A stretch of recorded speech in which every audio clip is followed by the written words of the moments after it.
certain extreme situations, the law is inadequate.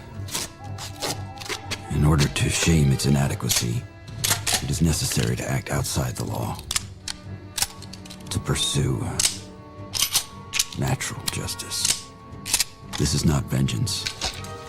Revenge is not a valid motive, it's an emotional response. No, not vengeance. Punishment. Tonight we have a chance to say, yeah, you're right. We're too extreme, we're too wild, we're too out of control, we're too full of our own shit. Or we have a chance to say, hey, fuck you, you're wrong. Fuck you, we're right. Because you have all made it to the dance. Because believe me, this is the dance. Start the show.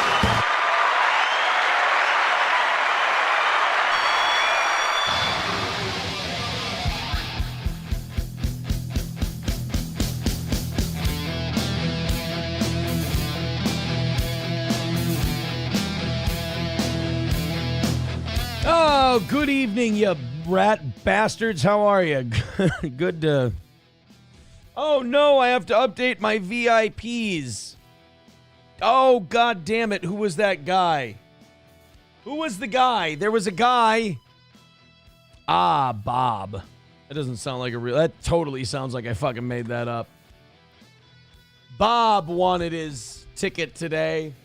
Look at those standings. $250 for Steven. I owe that man a blowjob. Sanford's son with $200. Captain Joe with 60. Adam Simon with 56. And then there's a bunch of other people hanging around the 50 mark. Welcome to the show. Oh, my God. One more day, huh? One more day with no goal. When does it stop? Could stop tomorrow morning. Might not stop tomorrow morning. We'll see. I do know this. You guys get the same promise that you've been getting the last two nights, which is if you knock out the next day, we go till 9. Do me a favor, though. It's really nice out right now, right? It's beautiful outside. And I'd like to have an old-fashioned on the deck, but I don't want to go out at 9 o'clock and do it. I'd like to do it at 8:30. So... if you're going to hammer out tomorrow morning's goal, do it like by 8 o'clock, right? Do it in the first 2 hours. Because last night you guys pulled a really mean trick on me where I was like, oh, you know what? Looks like, looks like we're going to have a goal tomorrow morning. That's okay. Nothing wrong with that. We've had a great run of 2 or 3 weeks. Hey, back we go. And then Steven comes in and he just throws $200 at a bitch and just goes, boom. It was 2 minutes before I was leaving. And he's like, you're staying for another half hour, Spiderhead. I went, all right, sounds good to me. I'll get my knees ready. If you guys want to, here's a great idea. You might think it's a shit idea. You might think this is a really stupid idea. I have an idea that if you're going to do it, do it earlier so I know I'm doing the 9 o'clock, because you guys don't have fun waiting till the last minute. I mean, that's got to be incredibly stressful for you guys, right? We'll see.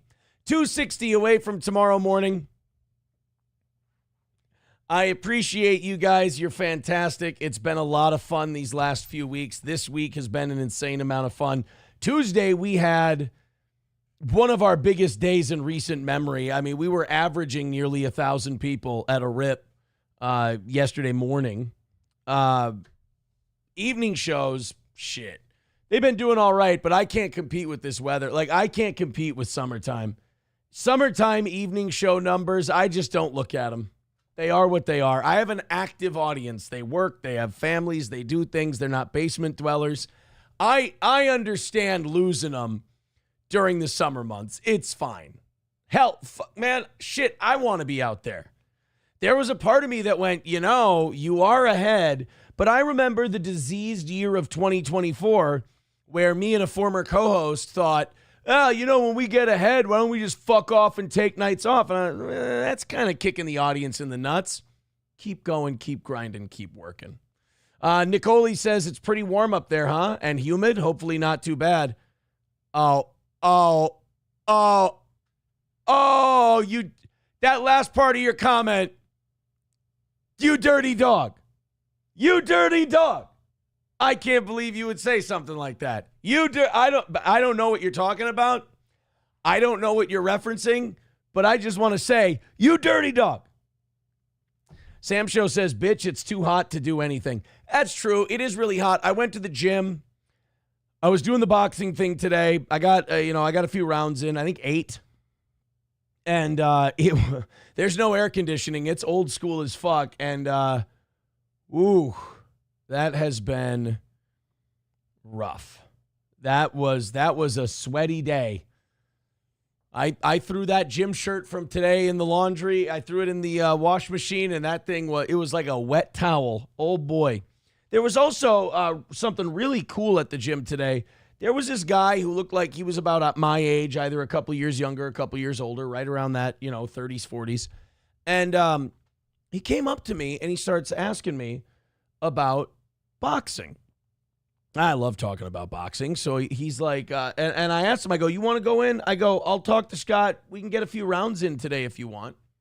And he's like, oh, really? Because, I've only been in street fights, and boxing is way better than that. I just don't understand the footwork or anything else. So I gave him a few footwork drills to do. I gave him a few punching drills to do, head movement drills to do, stuff like that, stuff to work on the heavy bag. I go to Scott to ask him, I'm like, can I take this guy in the ring and just, work him out a little? And Scott I got to say, I lost some respect for him because he went on this rant. Here's a guy who all I knew him was as this big giant guy. He's probably about 6'6". Looks like he goes about 250, maybe 260. Strong dude, too. He's hitting the heavy bag pretty well. And Scott goes, that guy's from the Salvation Army. I told him he's got to work for his money and pay his way around here and no freebies and no one-on-ones. And I'm like, I'll give the guy the one-on-ones. It's okay. I'll work with him. I love it when people want to learn boxing. The more the merrier, I've always said about the sport.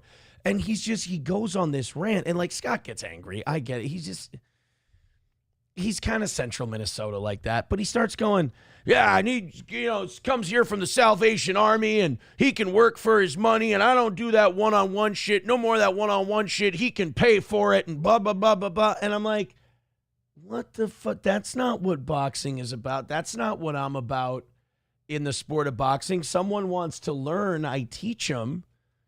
Someone wants to learn some shit, I work with them. Someone wants to go in and work, I work with them. And I gotta say, that was pretty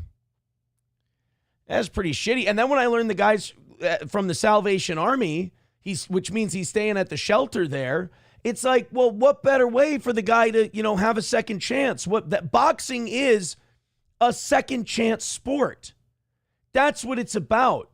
And so when this guy comes in and he's looking to learn the sport, and he wants help, and he wants to give him that one-on-one. And I'm not asking Scott to give up his time. I'll give up my time. I gave up some of my time today. We don't, the way boxing works is we don't turn people away from money. We don't turn people away because we're sticking up our nose at where they came from. If people are looking for a second chance, you help them. They ask for help, you help them. So that kind of sucked. And then it just so happened that my buddy Avery, he contacted me today. This was very serendipitous. My buddy Avery writes me and he goes, hey, we got a new boxing gym on the east side. I'm like, east side? That's going to be hardcore as fuck. He goes, you ever want to come work out or help us out and work with the guys? We'd love to have you. And I'm like, fucking A, let's give it a shot. And I think I might head over there. I like Avery. He's a good guy. Avery and a couple other guys used to be coaches at Scott's gym, and there was some run-in that they had with Scott, and they left. They didn't like the way Scott was running things. They didn't like the way they were being treated, so they bailed and they went somewhere else. I just, and look, Scott can run his business however he wants to. That's fine. Like that's there's nothing. I'm not saying it's wrong. I'm just saying my vision of what boxing is and his vision of what boxing is are clearly two different things. I love the sport. I love telling and I love evangelizing about the sport of boxing. Like it's a religion. I don't get into this. You're from the Salvation Army. You don't have enough money and blah, blah. We'll figure something out. That's what I say. But, oh well. Hackmania says, Aaron, do you ever listen to your own bullshit? I mean, if you think it's bullshit, that's fine. I mean, I'm just telling you how I feel. I know I rub a lot of people the wrong way because I wear my heart on my sleeve. I speak my mind. I don't worry about if you're going to like it or not. That's always been my show, though. Like, if you're brand new and you don't know how my style's been for years and what's made me popular, that's what it is. Even when you hate me, you got to listen. So yeah, I didn't like that. I didn't like that today. And I can't wait to work with that guy. Let's see. No Pen 15 Fathead with $5 says, for fun. Thank you, No Pen 15. Salvatore M says, with $5, says, why did Carl sweep so hard for your show when April was still your co-host? Even you have to admit that iteration of Steel Toe was perfect for WATP. Oh, you mean like, well, I mean, I'll tell you why. I mean, Carl would never tell you why, but I'll tell you why. Because we were useful to him because we wanted to do Chad content or John content. And, Carl likes the people that he thinks can do something for him. Carl doesn't have genuine like. Carl doesn't have genuine emotions. He's that sociopathic nerd in high school. He's kind of a shyster. He's kind of a mover and a shaker. He's a climber. He doesn't have talent on his own. He kind of attaches himself to people. That's where this Adam Bush obsession came from. Oh, he's an actor. He's got credits. I can use him to get some eyeballs. Same thing with Chrissy and Anthony and everything else. These aren't genuine. Like, you notice he didn't stand up. He doesn't stand up for Keanu or Gino or anyone like that because they can't do anything for him. Carl is and I mean this with all due respect, but Carl's not authentic. And that might be because Carl doesn't know who he is. He might not know what authentic looks like for him, or he wants someone who can provide him clout. And we were useful to him. And when I wanted to do my own thing and I wanted to do my shit my own way and his stuff started drying up, he went, oh shit, Aaron's got some sway. Aaron's got fans. Aaron's got this. Aaron's got notoriety. Maybe if I latch onto him and start shitting on him for no reason, maybe I can get some of my heat back. I don't think he's gotten any of his heat back. His Patreon numbers over the last couple of years have been diving pretty hard. But I don't have anything against him. I just think that I don't think Carl ever really liked any of us over here. I think he just saw us as useful, essentially. He's just useful. That's how he sees people. Useful and not useful. Taste Fairy says, Hackamania is one of those guys who thinks Aaron is like Machiavelli. You know what? That is a perfect way to put it. Like, guys like Hackamania, they think that I'm doing this thing where I'm pitting this against that one and this and that. Hackamania, what you need to learn about Steel Toe is we just tell you like it is. We just say what we think. All these other guys, they're manipulating and maneuvering and they're in DMs and they're doing all this. I do my show. I go home. I fuck off. I do my thing. And look, Hackamania, it's fine if you want the other thing. We're never going to tell you can't. You're just probably not going to get it here. And I don't want to see you get upset over that. Like, if me speaking my mind offends you or upsets you, I don't know why you'd run your head through that brick wall, but if you'd like to, you'll always have a home here. Chef Matic with $1. Sorry, buddy. Chef Matic with $1. He says, those videos you suggested were very informative. Thanks. Yeah, like I said, masturbating with your left hand can be incredibly helpful if you have the coordination to pull it. No, I'm just kidding. That's not what he sent me. What he was asking for were YouTube, he wanted to argue with someone about Israel-Palestine, and he wanted some neutral videos that he thought would help. Videos that weren't like Nick Fuentes or anything like that. And I sent him a couple, and apparently they were very good. Yeah, Hackamania is definitely one of those guys, though, who thinks I'm like this Machiavelli Sun Tzu character. I'm a loudmouth who does a show. I'm old school, man. Speaking of Nick Fuentes, Candace Owens interviewed Nick recently, and they're going to air this thing on Friday. And she did like a whole trailer for it, like a whole production. And I have to say, kudos to Candace Owens and her team, because the thing they put out there for this interview does make me want to watch it. You know, Nick Fuentes is one of those guys who being canceled ended up being a good thing for him, but it was kind of a long road to a good thing. Like, he had to really go through it for a while. And with all this stuff going on in the Middle East, it's kind of raised Fuentes's market value. It's raised his shine, if you will. So he's on with Candace Owens, who also took a long road after cancellation. I mean, Daily Wire kicked her out for her opinions on Israel because, you know, they're a free speech platform. And she went and did her own thing, and she's apparently doing remarkably well. So she and Nick Fuentes did an interview together, and I have to say, like I said, her people did a good job of putting this together and making people excited for the interview. Talented thing, and I was interested to speak to the most evil people in the world, the most evil human in the entire world. I wanted to get the backstory for how this human became so evil. And let me show you a trailer for that.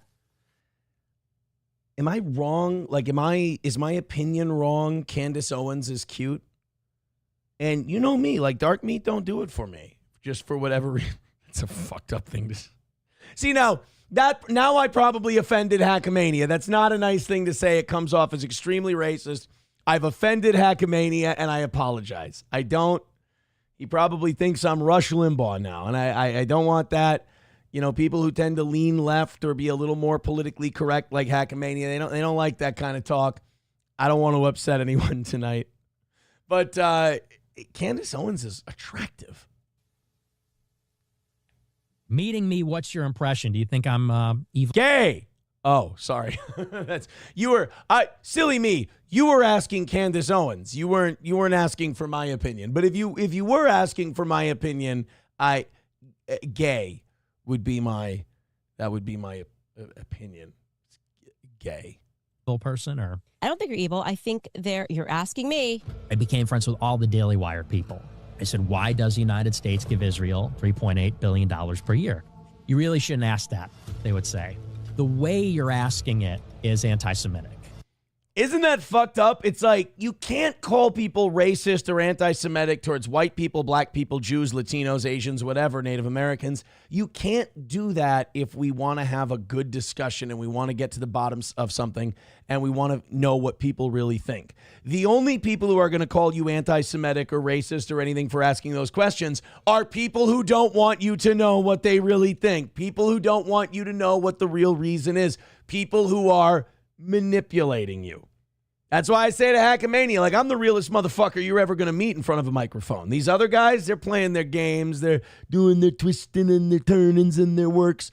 I'm just talking a whole bunch of shit, and that's why people don't like me. I'm just asking questions. Did that then make you go, okay, no, actually, I do hate Jews? Something's up with the Zionists or Israel. It's not Israel. It is the Jews. Yeah, I think Nick Fuentes he's past where I'm at. Like, where I'm at is Zionism is an evil ideology. Like, it requires, like, greater Israel and Zionism is genocide. It's literal genocide. It's not human trafficking. What do they call that? Ethnic cleansing. You have to ethnically cleanse a region. People have to be moved out, killed, or become second-class citizens so Israel can have it. I think Nick Fuentes has moved past that, and he's just gone Jews. Like, I know too many Jews who either are anti-Zionist, don't like what Israel's doing, or just don't give a shit to think that it's Jews, you know? Think that your ideas are going to grow with that perspective? Well, they are. You kind of lament the fact that it's true. Like, the way Nick Fuentes feels, I just kind of, you get that feel when you talk about stuff or you listen to people talk about stuff. Like even Dave Smith, who is Jewish, he's starting to move closer to Nick Fuentes. When I listen to Tucker Carlson's, a lot of Mossad, a lot of Israel, a lot of that kind of stuff coming out of him, and that's just kind of that slow shift. So I'm not saying people are going to become Nick Fuentes, but they're moving closer to where he is more than they are moving away from where he is. You've been canceled. You lament the fact that nobody will have your platform. And in the very same breath, talk about being a hypocrite, you're going after Dave Smith for what? Like, why is she doing Dave Smith? And that's why you suck. I am excited for this interview for that reason. Like, I think Candace Owens and Nick Fuentes are going to fight with each other. They're going to agree on shit, and they're going to fight with each other, and I'm really excited to watch those exchanges. You do have ideas that there shouldn't be interracial marriage. I've seen those. She's in an interracial marriage with a super fucking rich white guy. So this is going to be a fun, awkward part of the interview where the woman in the interracial marriage has to talk to the guy. First of all, you can't be a white nationalist Mexican and be against interracial marriage. What the fuck is a Fuentes? That's a Latino. You can't be Latino and also a white nationalist and then go, I'm against interracial marriage. Bro, I'm just looking at you. You're a mutt. Like, you're an amalgamation of different things. I got bad news for you, bro. We're all mutts. I'm Scandinavian. I'm German. I'm Dutch. Austrian. Kind of settled in that Central to Northern European zone, but I'm multiple things. You are God knows what. Clips. Can you explain why that is? My values are not just who I'm in love with and things like that. It's also my heritage, my identity, my race. For a long time, I would say I'm racialist. Now I just say I'm racist. There's one thing that I do, and I'm not a big Nick Fuentes guy, but one thing I do respect about him is he'll just stand right in front of a group of people and go, I'm racist. Like, at least you know where a guy like that stands. I appreciate that about, like, radical black activists, too. If they go, yeah, no, I hate white people. I appreciate the black Israelites. I love the black Israelites. Because the black Israelites would be like, white devil motherfuckers. And you'd be like, okay. They won't be on the dinner party list. That's fine. I, over everything else, appreciate honesty. I like knowing where everybody is. Nobody hides. I don't like hiding. Are you a Jew hater? Yeah. Well, yeah, he is.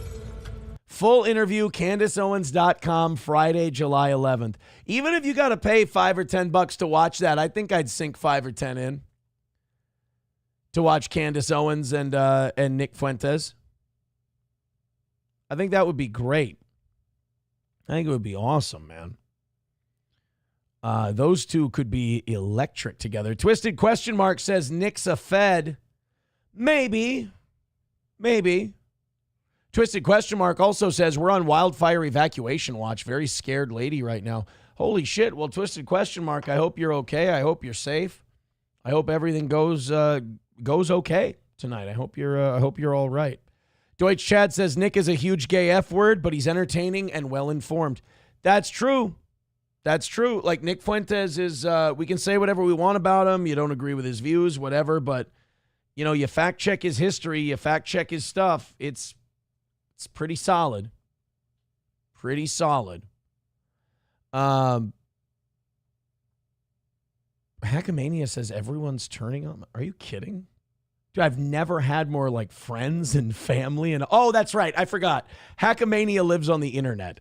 Dude, those aren't real people. Hackamania, you're a troubled soul. I got to tell you, buddy. No offense, but I think you're a little fucked up. I know you don't think so because you're probably online a lot all day, but that in itself is pretty fucked up.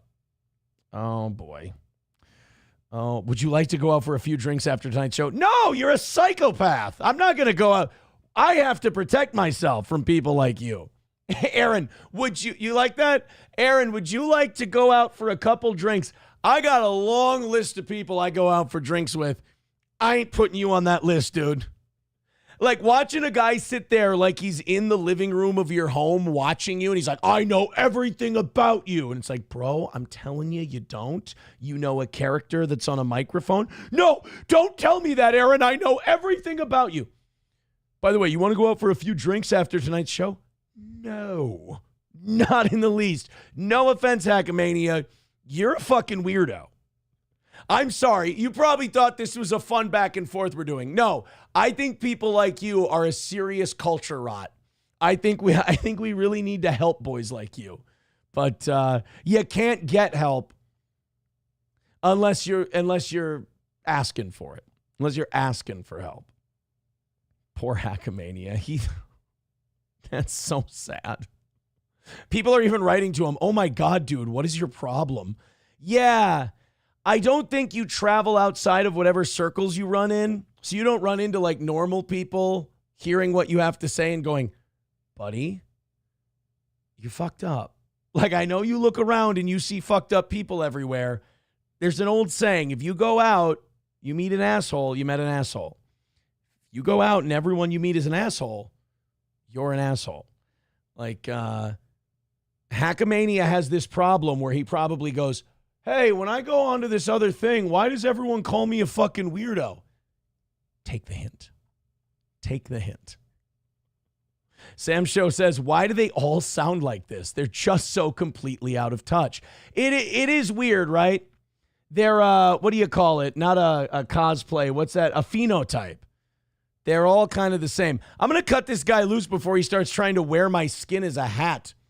I think we need to do a little less of that guy around here. Oh, boy. I hope I didn't hurt his feelings. Mostly because he seems like the type to cry with a knife in his hand. Oh, boy. All right, let's continue on. By the way, 255 is the number for tomorrow. And now people are laughing. They're very happy. They think that was very funny what I just did. Thank you. I appreciate that. I still got it.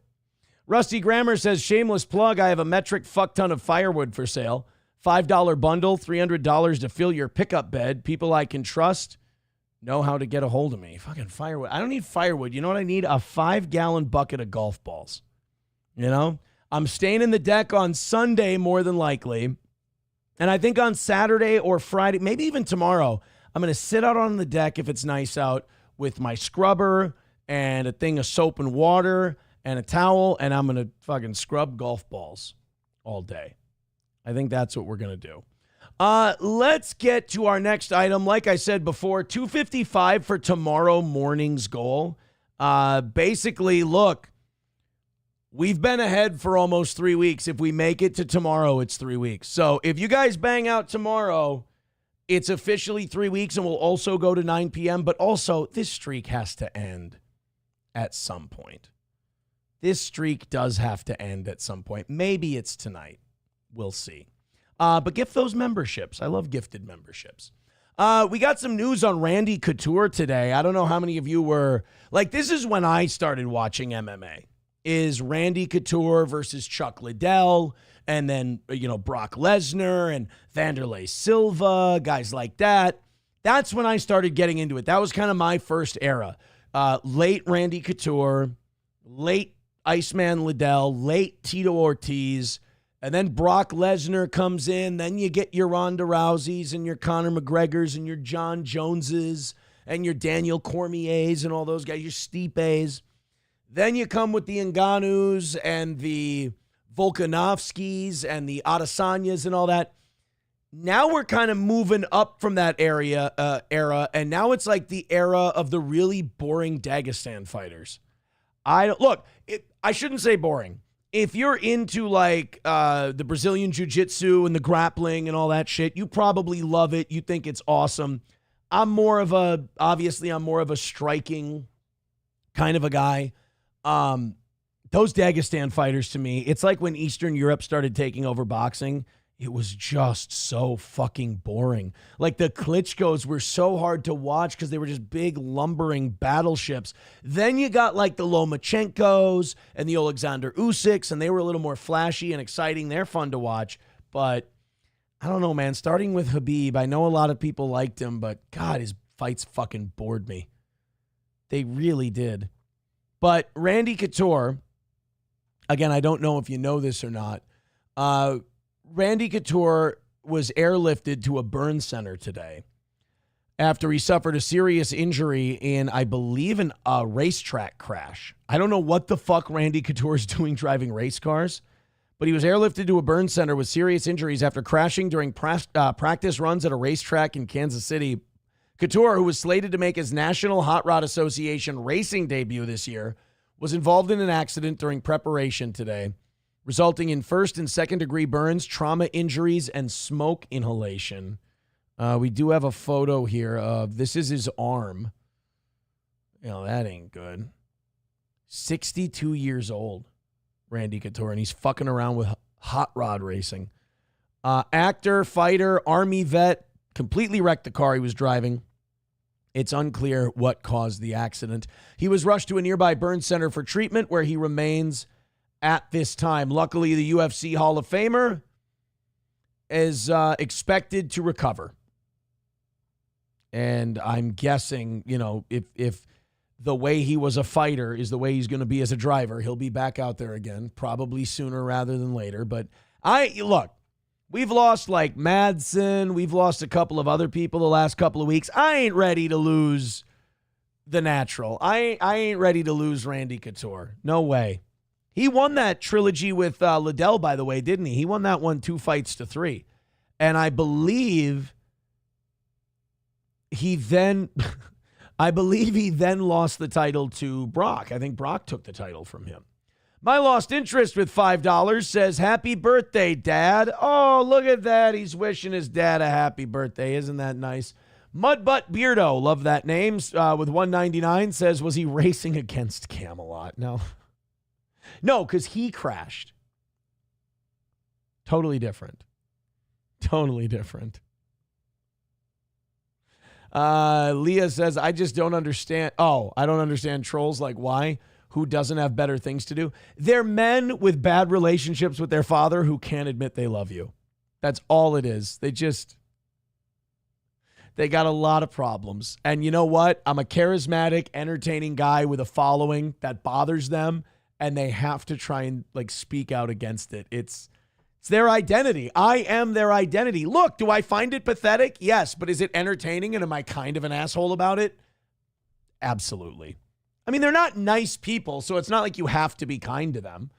You know, fucking humiliate them. They don't know you're doing it anyway. Like, they don't know we're humiliating them right now because they have this much shame.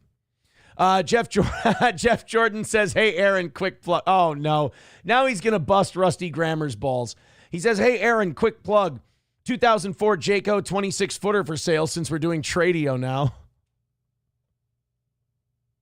Oh, no. That's no good. Now we're going to be doing Tradio. Boy, I really hope that doesn't turn into a bit that these fuckers start doing today and tomorrow and forever and ever now, where they start selling shit. Thanks a lot, Rusty. Leah with $1 says Camelot isn't the right race for crashing that much. No, he does like trucks or something. Taste Ferry Ialto says, yes, Brock beat a 42-year-old for his first heavyweight title. I mean, look, the guy didn't take up MMA until he was like 29 or 30 years old.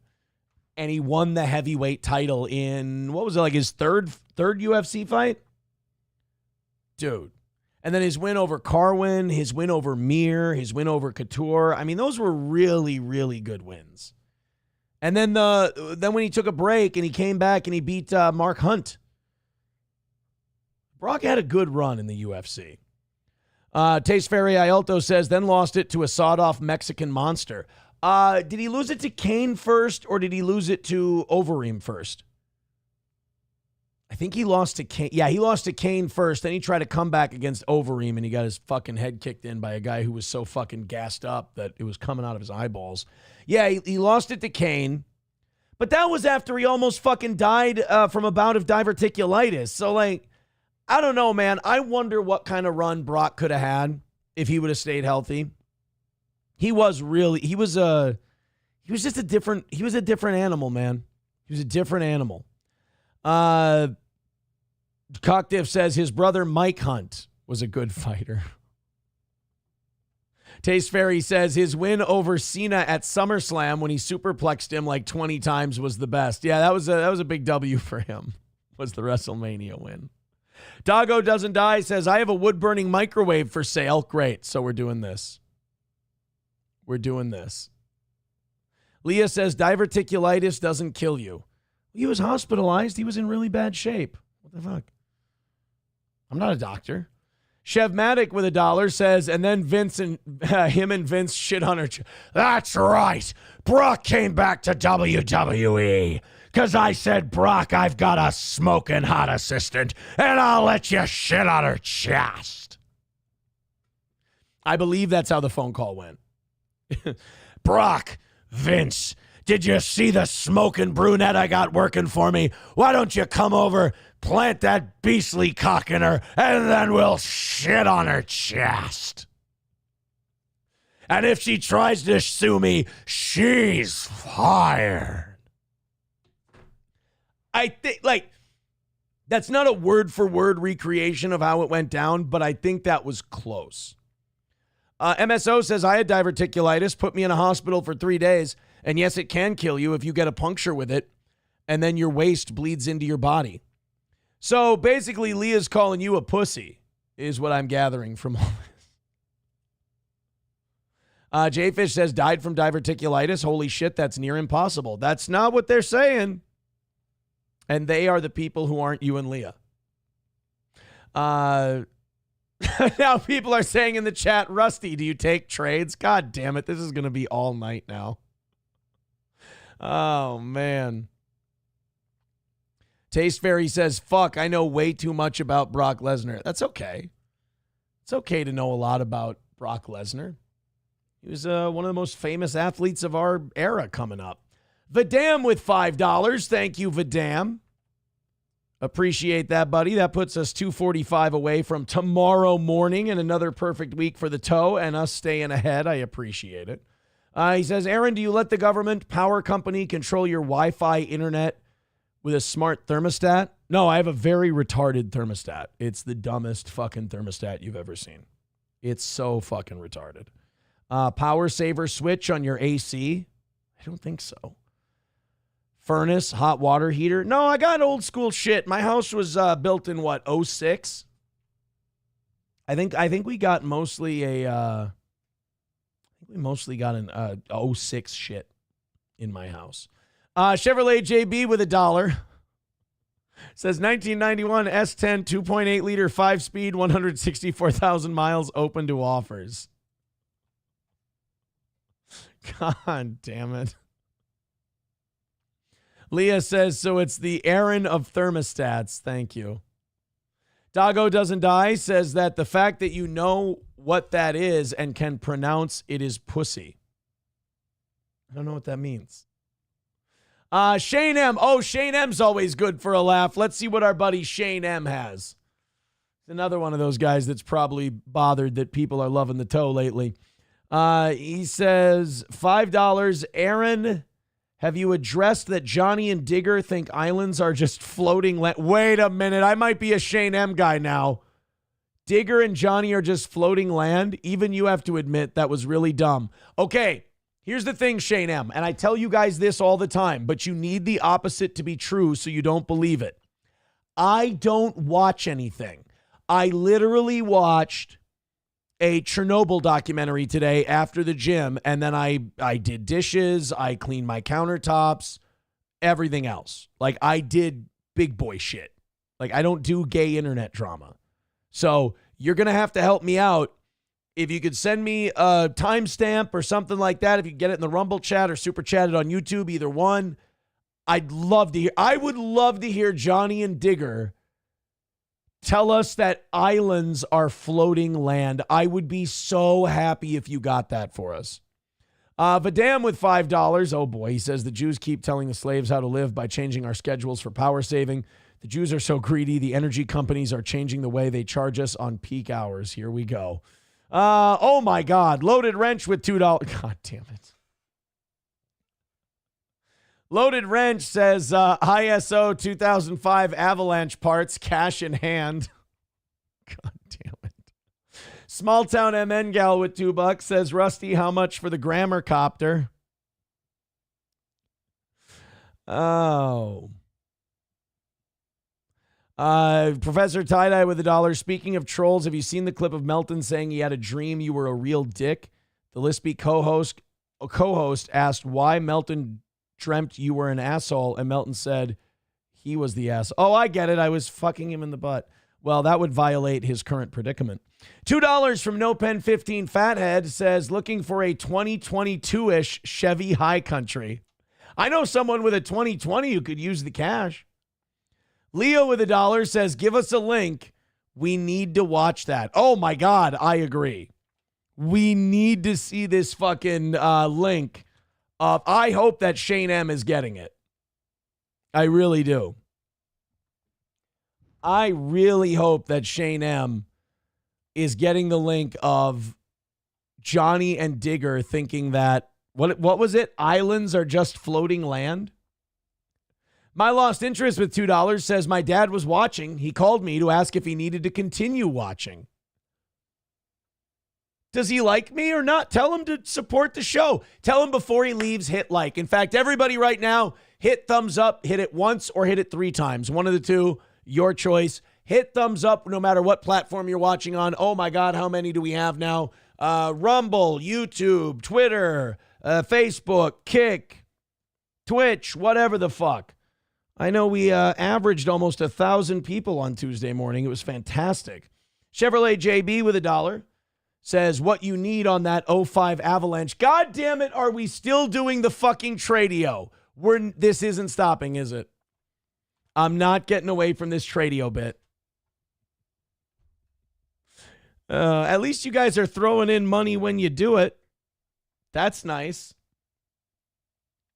If you haven't already watched the HBO Chernobyl miniseries, you must. It's really, really good. I've heard that, and yes, I do. I almost renewed my HBO Max today to watch that, but I saw another documentary that I started watching instead, and I regretted it because it was fucking boring. Taste Fairy Ialto says, I hit thumbs up, subscribe, and the flag. Did I do it right? No! Leave the flags alone. Flags. On a Wall says, my best friend thought the moon made its own light.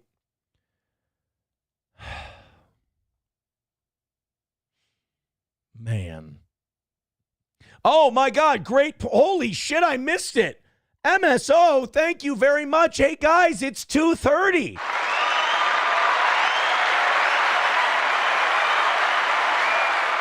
It is time to go to the dentist as it is clearly 2:30 away from tomorrow morning's goal. Everybody check your teeth. Make sure you water pick tonight because you got a big appointment at the dentist for 2:30.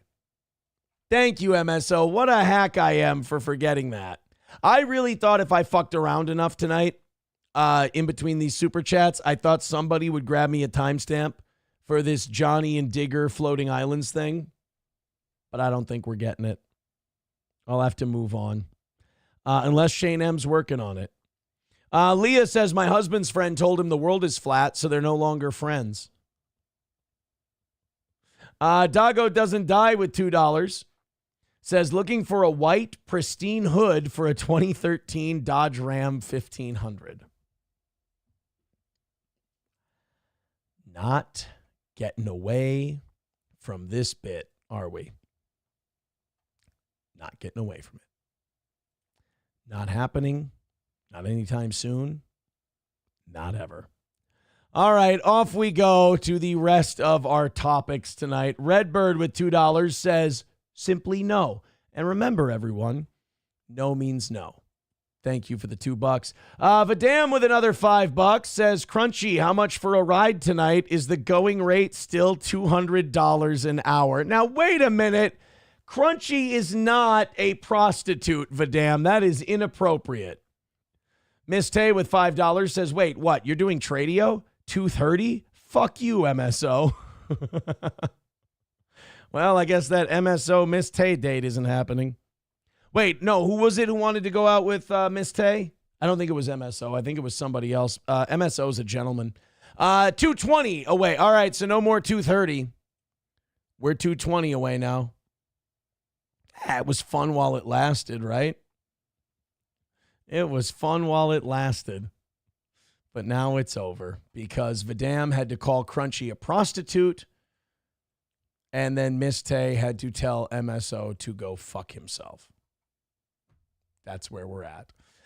Pam Bondi, she decided that it was time to move on from all the Epstein stuff. You saw that yesterday where Trump was like, are we still talking about Epstein? And Pam Bondi's like, oh, it's not even a big deal, you guys. Seriously, I don't know why you're talking about it. And then Trump had to move on to more important issues like how he could give more weapons to Ukraine, because apparently we're back on that again. Yeah, I don't know if you saw that, but yesterday Donald Trump was like, yeah, we're giving more weapons to Ukraine. It's a bad war over there. People are dying. A lot of people are dying. A lot of deaths. They have to be able to defend themselves. Like, wasn't he just throwing that guy out by his ankles out of the White House a little while ago? And now I guess we're giving the guy more of our money and more of our weapons. Great. So apparently, fuck the deficit, fuck a non-interventionist foreign policy, fuck trying to end the war in Ukraine. What was the other? Oh yeah, fuck the Epstein stuff. I mean, let's go for it, man. Let's see how much shit Donald Trump can break his promises on this month. He's rolling. We might as well keep going. No Pen 15 Fathead with $2 says, Crunchy, I need your contact info. Oh, God. Oh, boy. I don't even, you know what? I don't even know why. I don't want to know why. You got people in the chat saying I'd throw a batch in Crunchy. Now, why? Nader P says, I need an AC compressor for a 2005. No, I'm not doing I am an unwilling participant in the Tradio bit. If there's money attached to the Tradio bit, I'll bite. Otherwise, I am not going to take part in my own abuse free of charge. No thanks. So Pam Bondi decided the best way she can get back in the mega good graces and the best way that she could make everybody just wave a hand and make everybody forget about the Epstein thing was sue California over trans athletes. Yay! We'll pull out the old trans athlete card. Hey, remember when Republicans used to say that Democrats were just using the trans thing as a way to stir up controversy? Now the Trump administration is just using the trans thing to stir up controversy and go, don't look over here at the dead pedo. So now they're suing under Title IX, trying to strip funding from California and everything else. And thank God. You know what? I had a little bit of my faith restored in the American people because her @replies were just filled with people asking about Epstein and shitting on her for this one. This was so clearly a pivoting move on Pam Bondi's part to try and just erase all the Epstein stuff from the last few days. And I am very happy to know that it ain't working. Gray Duckling with $2 says, besides that, I mean, what else? Yeah, how many other promises can he break, right? Let's go with this Pam Bondi announcement, and then I'll read you some of the comments after. Because remember, last night we played that Tucker Carlson bit with Sakar, and he said from Morning Takes, and Tucker was like, oh, this could, people are really upset about this. This could lead to a revolution if Trump isn't careful. And it's like, me and a bunch of other people were saying, the American people aren't that committed. They're way too comfortable at this point to have any kind of revolution. And, while I don't think Tucker is right yet, I do think that the American people maybe have a little bit longer attention span and memory than I thought they did. Let's take a look at this first. Over the past several weeks, the Why is Hillary Clinton there? Oh, to make sure they're good boys and girls on the Epstein thing, sure. Department of Education has notified... Oh, my God, that's Linda McMahon. That's my wife. Who's the lady she's standing next to? I'd like to shit on her chest. At least this one, when you shit on her chest, she'll cover it up for you. Undertaker, hold her down. I'm going to give her a big turd. Linda McMahon, my wife, Secretary of Education. Trump's getting rid of it. She's fired. And as an unemployed woman, she's going to have to earn her keep in the McMahon household. I'll get to drop trow, and she can't argue when I shit on her chest. The Department of Education in California, as well as the California Interscholastic Federation, that they That's the thing that was in the Star Wars prequels, right? The Interscholastic Federation of Trade. were in violation of Title IX. Oh, They were shit, not allowing Title men to IX. compete in women's sports. Now, this is after years of their being in violation of Title IX. We informed them that if they did not change, that we were going to refer these cases to the Department of Justice, and we have done exactly that. Thank you, Secretary McMahon, for all of your hard work. And today, Wow, that sounds really genuine and not like you're reading it from a teleprompter at all. Thank you, Miss McMahon. Thank you for your hard work. Boy, you would never cut it in WWE. They're way better actors than you. the Department of Justice has filed Plus, Liv Morgan is so pretty. And Alexa Bliss is gorgeous. a lawsuit against California Department of Education and the governing body for women's sports in California. Wow. Today, California high schools. Tomorrow, a Jewish billionaire Mossad agent who's blackmailing all of our world No, not hit. Okay. All right. So at least we know the Trump administration's threshold for actually upholding American sovereignty and justice. It's confused, mentally ill high school kids in California. We can do that one, but not anything that might make Israel mad. Okay. Okay. We've got it now. People weren't buying it, by the way. They were fucking pissed at Pam Bondi. Some of the comments: resign in disgrace. Pam Bondi is a failure. Shut up and resign. Sick and tired of you blatantly lying to the American people. Resign, Pam. You should have protected those women on Epstein Island. Yeah. There's another shut up and resign. Pam Bondi is a failure. And then people with the meme of her saying the Epstein list is on her desk and then going, nothing to see here, folks. There was we were talking about this yesterday. I'm just glad that Matt Gaetz didn't get that job, because I don't think Matt Gaetz would have done anything different. I really don't. I think Matt Gaetz would have had to do the same thing. I believe he would have been blackmailed and threatened by the same people. And I don't want to see Matt Gaetz go out like a punk bitch. No, thank you. Fake Shuli Network with 199 says truce. That's kind of a one-sided thing. I mean, when someone else is going, rah, rah, rah, rah, rah, and you're just sitting here going, that's fine, whatever. I mean, clearly, this party not feeling any heat, put it that way.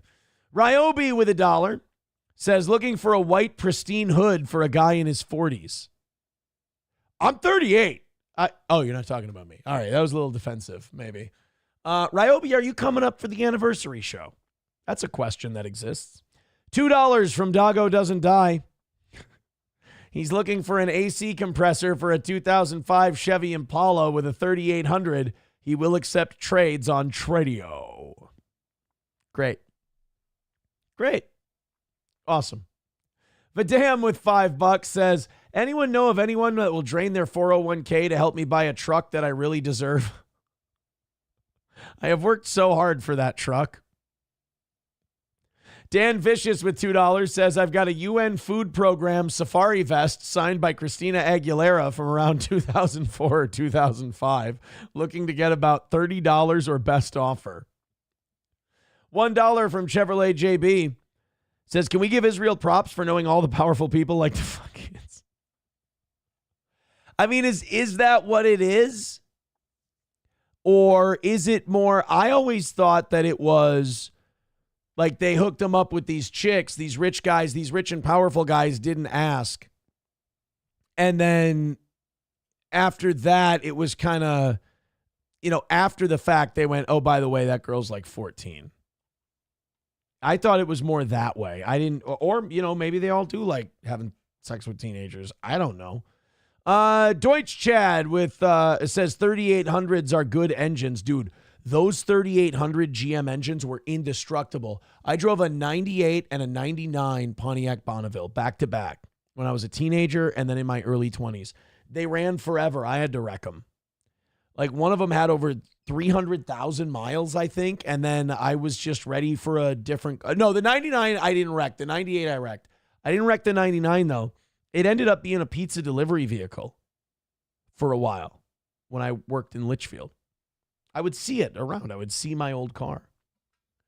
It was those 3800s, man. Those I've never. I think the only engine I've had treat me better is the one I have now. That I have no complaints about the 2019 Tahoe. Gray Duckling with $2 says 4 cat converters for cash. If you're just joining us, the audience started doing Tradio on the program. Rusty Grammer made a nice post. He said, hey, if any of you guys are looking for firewood in the area, I have a bunch. Here you go, blah, blah, blah. So then everybody just started taunting him with shitty Tradio posts, just being assholes because it's steel toe.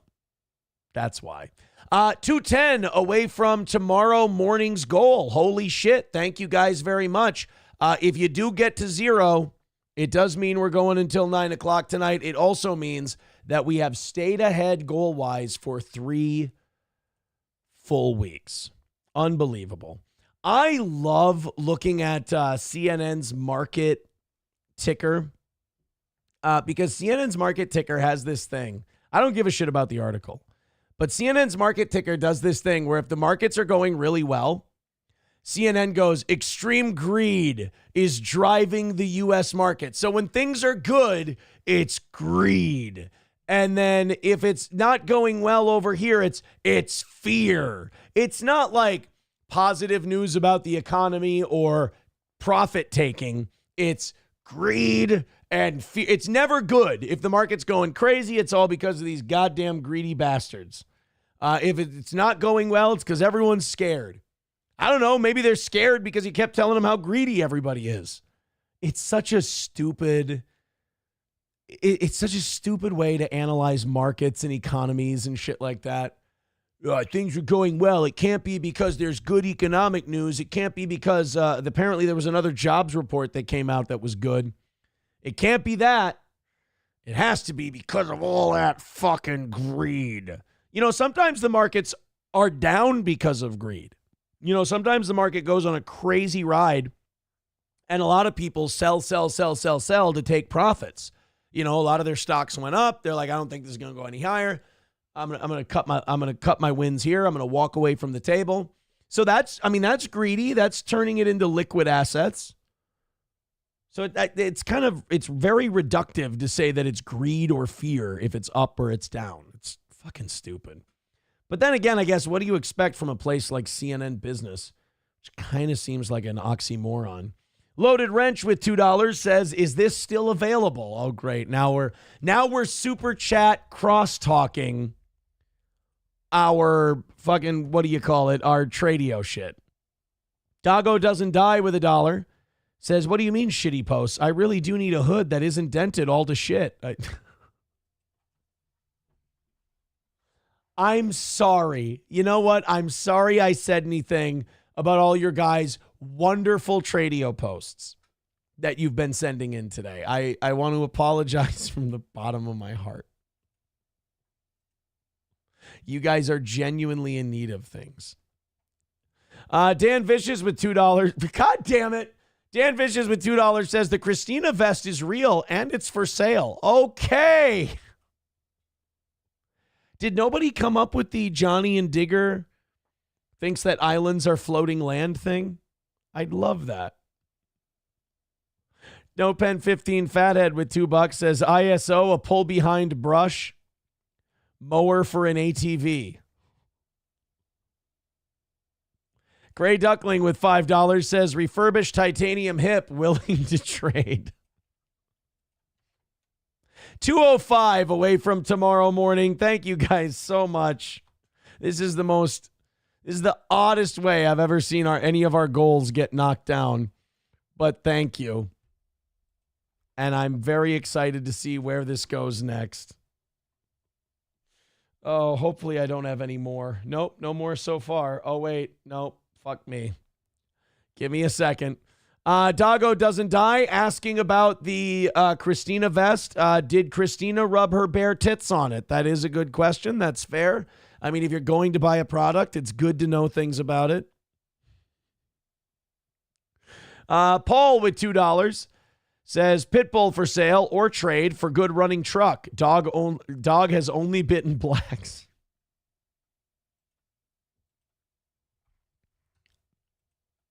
You know, a lot of people have been writing in lately and they've been saying, dude, Steel Toe is fucking back. Steel Toe is better than ever. The shows are so fucking good. I'm so glad it's not so fucking gay anymore with any of these losers.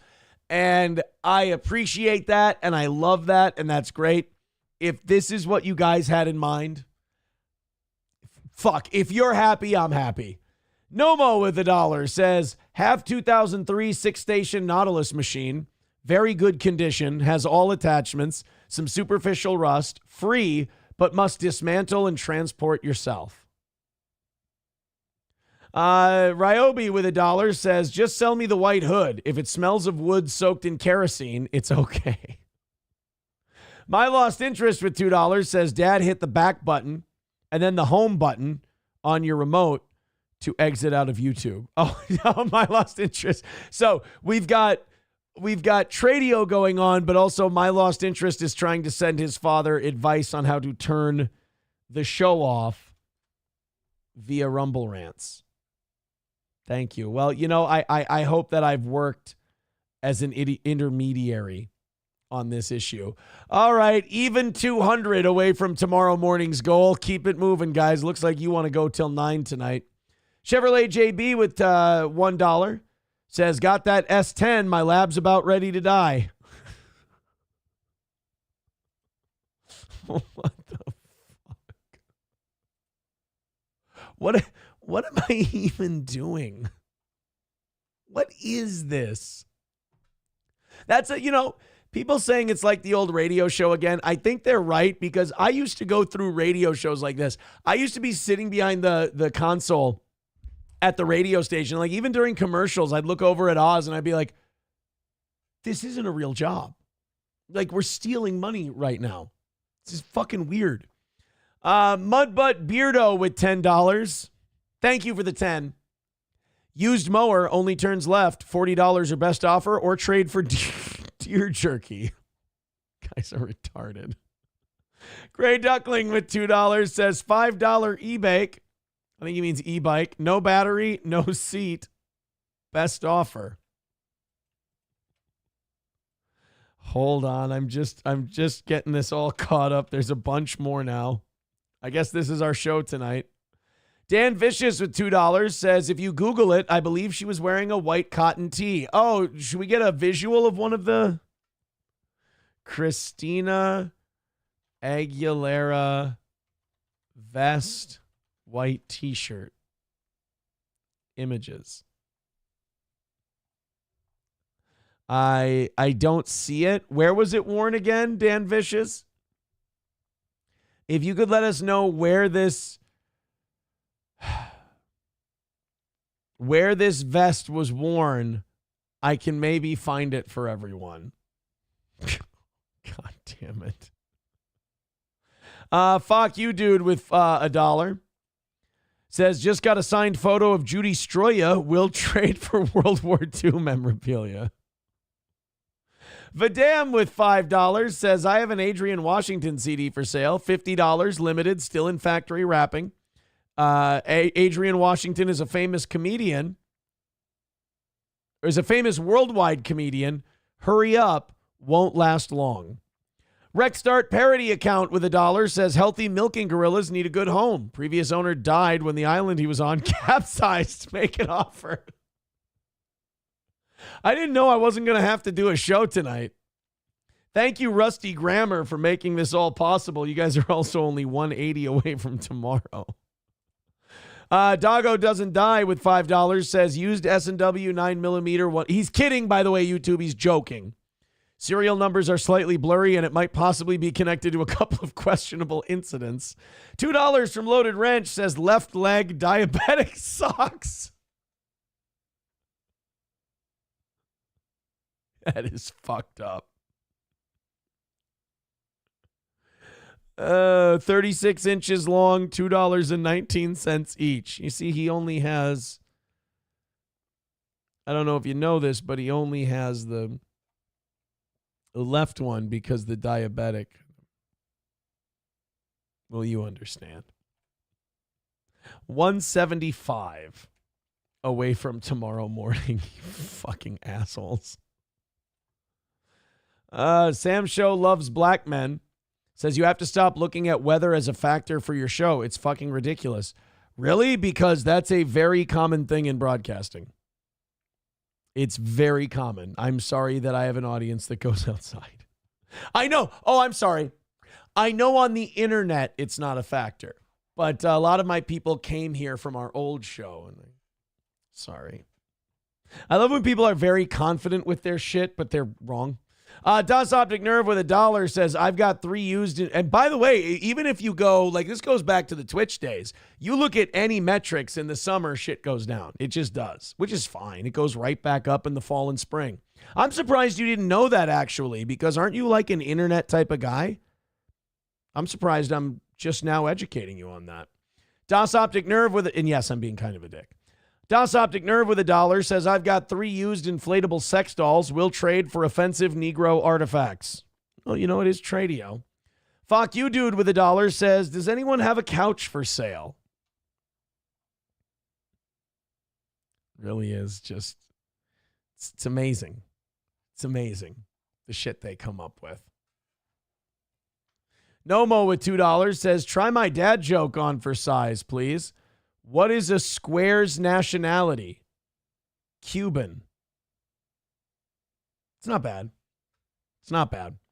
All right. Shane M with $10 says, okay, let's do it. I'm fucking pumped, dude. 165 away from tomorrow morning, and we have the illustrious Johnny. Who is this? This is Johnny and Digger. This is from Shane M. He says that they claim that islands are floating land. I mean, fucking bring it. Let's see. Goddamn. I'll give you $700 and a set of 4 Cherokee rims for the S10. Oh, we do have an offer coming in for the S10. That's good. All right, Shane M found it. At New York. Let's take a look. We got to stop with these fucking glasses. I'm telling you, I hate them. I hate them so much. I hate steampunk, so it's not his fault. It's just, ugh. But anyway, here we go. We got Johnny with his fucking goggly glasses, and they're going to talk about, all right, so Shane M., you built this up pretty big. This better be fucking stupid.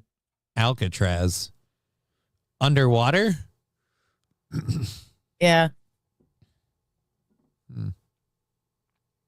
I think New York was supposed to be, but isn't Alcatraz? Can we stop smoking weed? I mean, look, like how long is their show? 3.5 hours? Can we find a 3.5 hour window in our day? And I don't mean Johnny and Digger exclusively. I mean everybody. Like when we're broadcasting, can we not... Or like these fucking vape pens people have now... Can we not suck on e-dicks while we're doing that, like for 3.5 hours? And do we have to be fucking high? Like, I don't get that. Like, there's no difference between just being fucking high all the time while you're on and, like, drinking. Like, if someone gets obnoxiously drunk while they're on. I know that people who smoke weed don't think it affects their rhythm or their performance, but I've been around enough people who smoke weed and do comedy and do radio and do stuff like that to know that it does. It dulls your ability to be entertaining. Not to yourself, not to other potheads. They think it's fucking great. But it dulls your ability to perform. You're not as sharp. So, and it looks trashy. Just like if I were to sit here and just start hammering them back one after the other, throwing back shots and shit. At that point, they're laughing at you. They're not laughing. If I were to sit here and drink and be like, it's such a good show. It's not a good show because the host was good. It was a good show because you got to make a buffoon out of him. And he acted like a stupid asshole. If I act like a stupid asshole, it's because I'm in control of my faculties. All right, I'm sorry, Shane M. Let me get to the rest of this. Stop smoking weed on the fucking show, please. Island, like it wouldn't it float? Or is it No, like connected? I don't think there are many non-connected islands. I don't think there are many just floating masses of land that are completely disconnected from the Earth's crust. Well, wait. Well, Johnny was right, though. Digger thought they were floating masses of land, which is... They could tip over. But Johnny has it right. Make fun of her. I'm just checking. They had to Google this?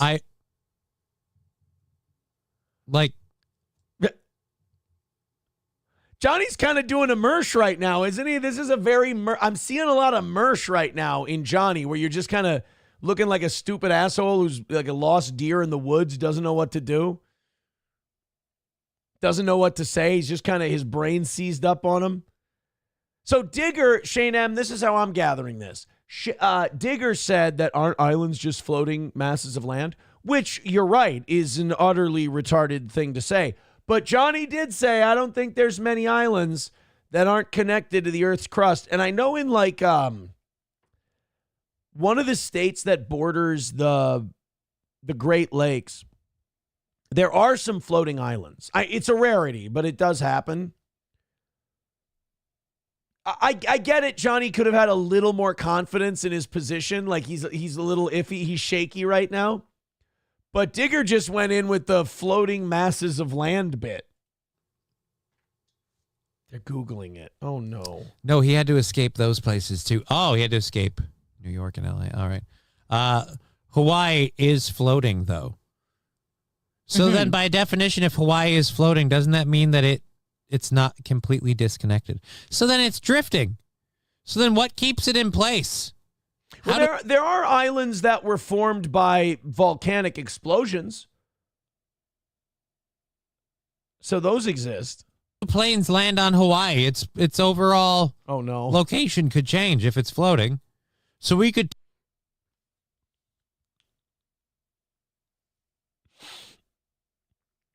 So if an island is floating, you can't land... Come on. If an island is floating, you can't land a plane on it because it's...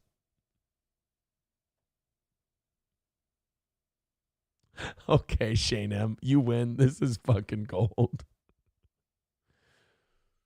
Oh, my God. So is Johnny doing the thing? Remember that congressman that said if everybody went to one side of an island, the whole thing would tip over? Johnny's saying that if an island was floating, you couldn't land a plane on it because it would be moving. Well, there is a thing. You do have to account for mass. You know, the size of something does matter, no matter what your ex says. Tow Hawaii closer to America. There are islands in the Vancouver Island chain that are floating. But what holds them in place? Okay, I'm not shitting on Johnny or Digger. Shane, this is fucking adorable. Like, this is the cutest thing I've ever seen. What's holding them in, like, they're getting upset. What's holding these fucking islands in place? Tiny little Jews. Why don't they ever move? So we could push them? I don't know what keeps them in relative place. I have no idea. Their sheer size. Yeah, I'm like, yeah, the Vancouver Island. We say Vancouver Island, but Vancouver Island is multiple islands. There's a bunch of them. It looks like Johnny's burying his head in her tits. And yeah, it's what keeps floating islands from floating away? Google AI, answer me. Islands don't float away because they are essentially the tops of mountains or hills that are connected to the Earth's crust and the ocean floor. While some islands, like those formed by volcanoes, may appear to be separate structures, they are still firmly attached to the underlying landmass. Oh, so even though, okay, I will admit where I'm a retard, the volcanic ones are still connected to the ocean floor. Okay, that makes sense.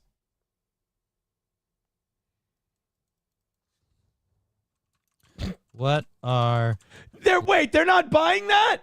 So they're like, no, fuck that. That's not the answer we wanted. I'm Googling again. No, they're attached to the Earth. They're Earth things, Johnny. The digger. Yes, there are floating islands. There are exceptions to the rule, like with anything else, but they're still attached to the fucking floating islands. Now, this other person, Jelly for Duh or whatever, says Philippines is all made up of islands. I think the current keeps them there. No, they're attached to the fucking seabed, the ocean floor. They're attached. Oh, there's literally nothing about floating islands. If the current did anything to them, the currents would move them. What makes islands float? Guys, this is painful. Light spongy tissue of certain aquatic plants and gases released into their soil, decompositing.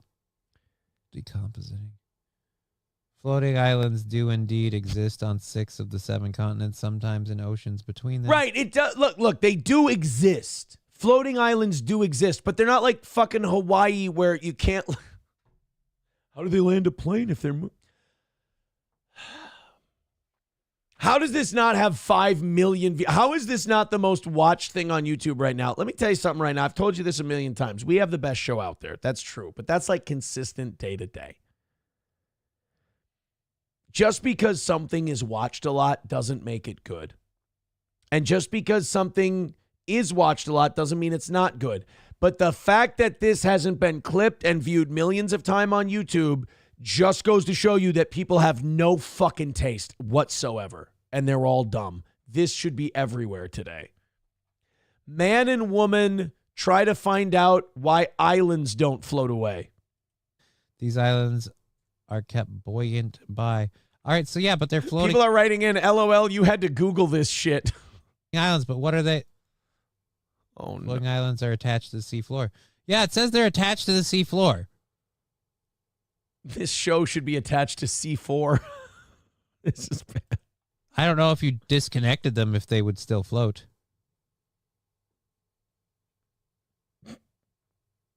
I mean, There's floating land in lakes that is connected by roots and vines and shit, but I don't think Hawaii is like that, says Mizzle T Shizzle. See, I'm fine. I have zero problem believing in floating islands. One person writes in, dirt and rock are denser than water, but they are all not as dense as you. Thank you. I just think if you have a floating island, you have an island that quintessentially nothing should be holding it there. Because wait, what? If you have like there's volcanoes in the ocean and if you have an island, nothing should be holding it there. Bravo. Boats float, and if you don't lock them down, they move. They don't stay. An island is considerably larger than a never mind. It's not important. Stay in the same spot. King Kong Dong, you all are dumb. There are no floating islands. Well, I was operating under the opinion that there are no floating islands. But I'm not ruling it out. I'm saying if you're telling me there's a floating island, my first question. No, fuck that. Let Digger talk. Let her defend her horse shit. Let her defend this whole islands are floating land masses thing. Is, well, then why doesn't it move? And by the way, I'm not even buying the Vancouver and Michigan shit that there's floating islands there. I'm skeptical of that shit too. So even the exception to the rule, I think there's got to be some sort of connecting thing to the bottom. Because I feel like islands moving would be something we would know about because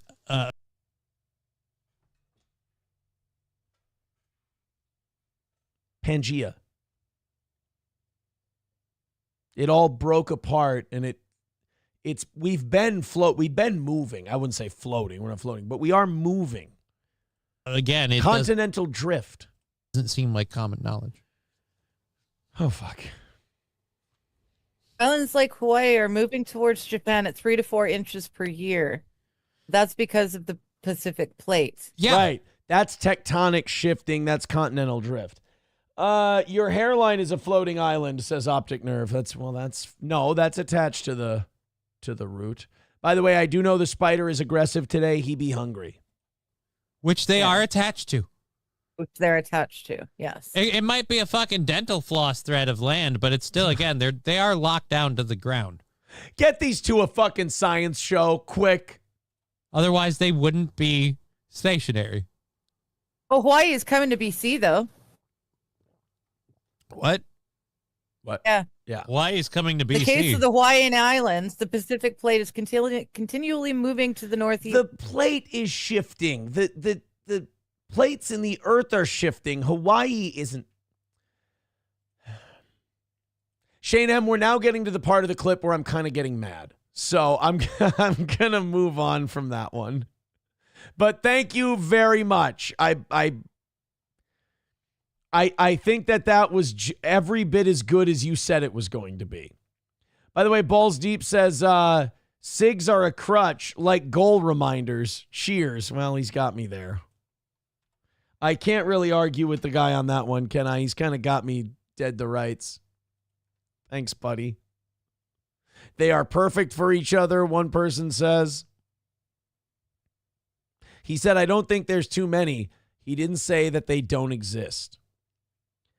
I'm still not even sure about that. Crowder Wears Panties says Johnny and Mersh are both disabled, so yeah, well, perhaps. Yeah, there's atolls.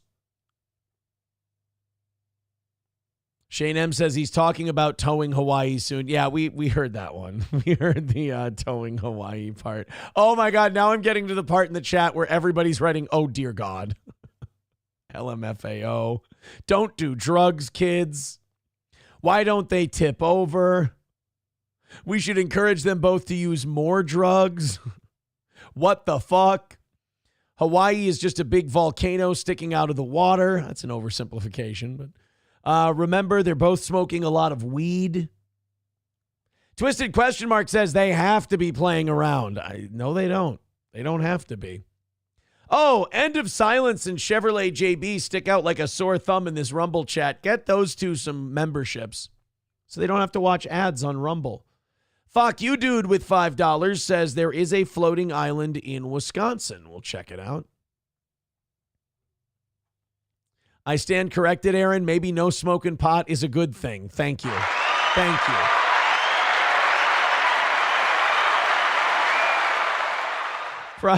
Brian says, tow Hawaii closer to America. LOL. He said that. He did say that. MSO says, I think you should call Johnny right now and demand an explanation. We should. We will. We will. Dead Game says, it's sad that was looked up, right? I mean, I think so. I think it's fucked up that they had to look it up. Yeah, islands have fucking earthquakes. They have to be connected to the ground, guys. Does Johnny bang this chick? I don't know if they've ever banged. I'm not sure. Doggo Doesn't Die with $2 says, I have island anchors for sale, various sizes starting at $1,000. Sam Show writes, your receptors is down, homie. Ryobi just says, fucking stoners. Ryobi needs a sub. Does Johnny's dick work? I'm pretty sure it does. Das Optic Nerve needs a sub too. So does Ryobi. I think I have to ban weed from this show. It's not doing them any favors. Taste Fairy says, funny thing is, I guarantee they were taught this in school. No, they were taught the right answer in school. We all were. I'm just scrolling through. Shane M says, he said we should tow Hawaii. And then Digger thinks that Hawaii is just moving closer to British Columbia. It's not. It's the tectonic plates are shifting. It's different than. It's like if you have a lazy Susan and you turn it towards someone and they're like, oh, thank you for moving that salt shaker closer to me. It's like, no, I didn't. The wheel spun. And it was. My Lost Interest says, just went to lock my car and I couldn't figure out what button to press. Taste Fairy says, this is like Mac and It's Always Sunny. That sounds wrong, but I don't know enough about stars to dispute it. Right? You ever had those moments where you're like, I know that's horseshit, but I could sound really retarded trying to correct it. It ain't my job. Well, and other times, people say shit that's so dumb, like you can't argue against it. Like the flat earth people. You know what the right answer is, but the minute you start arguing with this point, you've already lost. Continental Drift, best Fast and Furious flick. It was a good one, Nomo. It was good. She's a keeper. I just threw my gummies away, says Budman. I see why Sam Show hates Johnny so much now. At least Johnny doesn't vote. Thank God Johnny doesn't vote. Numero uno with $1 says, I submit that clip as evidence that this show needs more Johnny and less Aaron. I rest my case. $20 from Big Chris. Thank you, buddy. We want the gold, sucker. Hulk Hogan, we coming for you, nigga. He says, good show, Toe. Keep it up. How can you pick gay drama shit over this? Doggo Doesn't Die, gifting a membership to Nader P. Thank you, pal. Thank you very much. Holy shit. Now we are 140 away from tomorrow morning. Thank you. Island Chevrolet JB says island earthquakes are just big waves. Oh, see, I didn't know. Johnny's never hit that. They've never met in person. Okay. Onawall says, I was going to pay attention in geography, but then I got high. Someone asking, Hulk Imagine Baby says, does she sound dumb because she's a woman, a stoner, or Canadian? A little bit of column A. Doggo Doesn't Die says, islands are like lazy Susans. No! God damn it! You didn't get the fucking point. Now I see why high school teachers get so mad. Nobody gives a shit. The islands are the salt shaker. Guys, what is the lazy Susan? Let's see if the class was paying attention. The salt shaker is the island. The lazy Susan is the... Come on, somebody, don't fuck this up. Plates. Thank you, 09 Canyon. Yes. The lazy Susan is the tectonic plate. Taco Doesn't Die says the lazy Susan is the flat earth. No, we're done. We got it. We figured it out. It's not the Titanic plates. Nope, it's not the ocean. It's not a pepper tree. Fucking stop, guys. We're good. When you get the right answer, shut the fuck up. Ryobi says, can someone send Hawaii over to Florida? It's too far to fly. Oh, shit. Vidam with $5 says, this is Aaron on the golf course when slow people don't hurry up. We'll check that in a second. Numero uno says, a gay open mic roaster once claimed there's a giant floating island in the middle of the ocean. Let's see what Vidam has for me on the golf course. You guys need to get off the golf course. Yeah, we will. No. Oh, shit, I think we have this for tomorrow's show. But, all right, we'll play it now. Yeah, former NFL player Nick Tarnasky had to beat the shit out of a guy who was fucked up on a golf course. Pack up, go now. Get in the car and go. I don't know what you're doing. You're not scaring anybody. You're just making yourself. Hey, man. Come on, man. Hey. Off to a good start, buddy. I told you. Man, leave him alone. You want to know? He came at me. Leave him alone, man. I got it all. What do you mean leave him alone? The guy fucking ran at him all fucked up.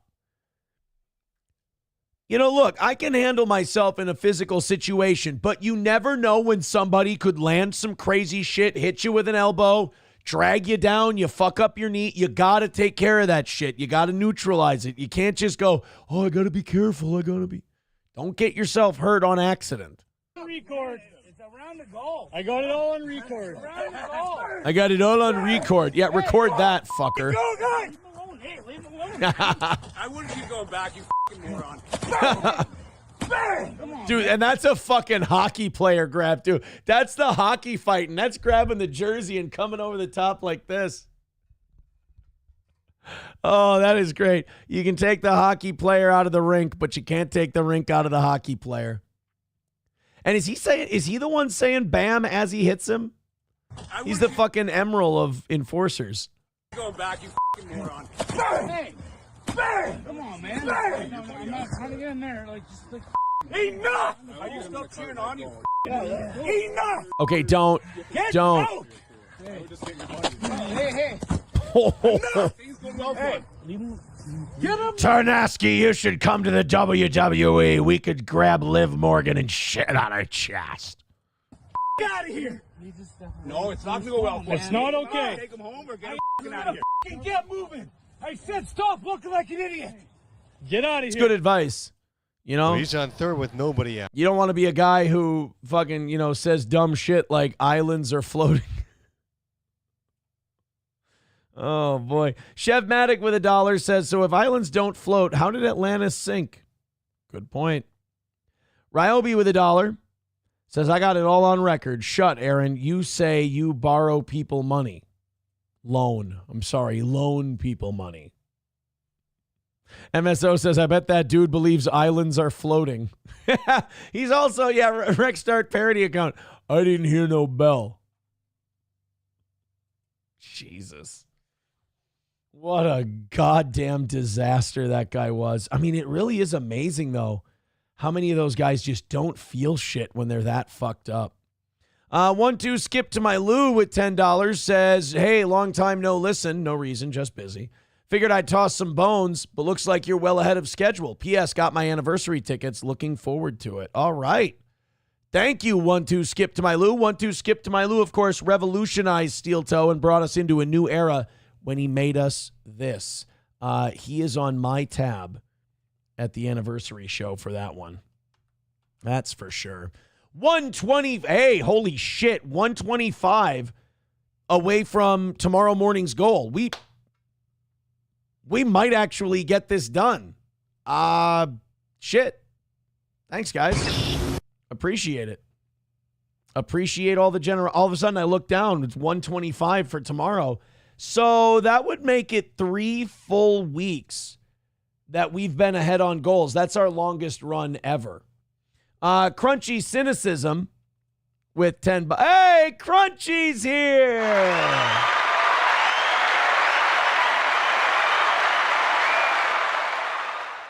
Crunchy's in the house with 10 bucks, bringing us down to 115 with all those ones and twos behind it. I lend people money. I thought I said I've loaned people money, but lend people money. Miss Tay says, damn it, this was my Rumble Friday link. Well, now you get to find a new one, like a karaoke song. MSO says, hey, Crunchy, I didn't know they let you use a computer in rehab. Oh, that's not very... Crunchy, that we would never say that. He would say that. Also, Crunchy, I think Vidam was looking for you. He wanted to pay you to have sex with him. I don't have any pictures. I just... you're either going to have to say no, or you're going to have to take it on faith. One of the two.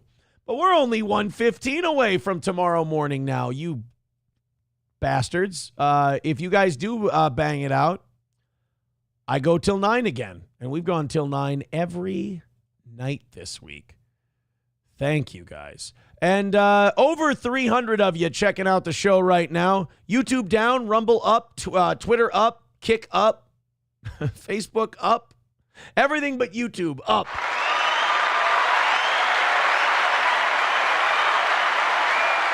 Hit like, hit comment, hit share. Crunchy with $10 says, insert Amy Winehouse gif. Oh, MSO, she's trying to tell you she don't go to rehab. Motherfucker. 110 away from tomorrow. My Lost Interest says, tomorrow's goal is almost met. This doesn't even include commissions from all the Tradio sales. There's no commission. There's no Tradio. There's no Tradio commission sales. None of that.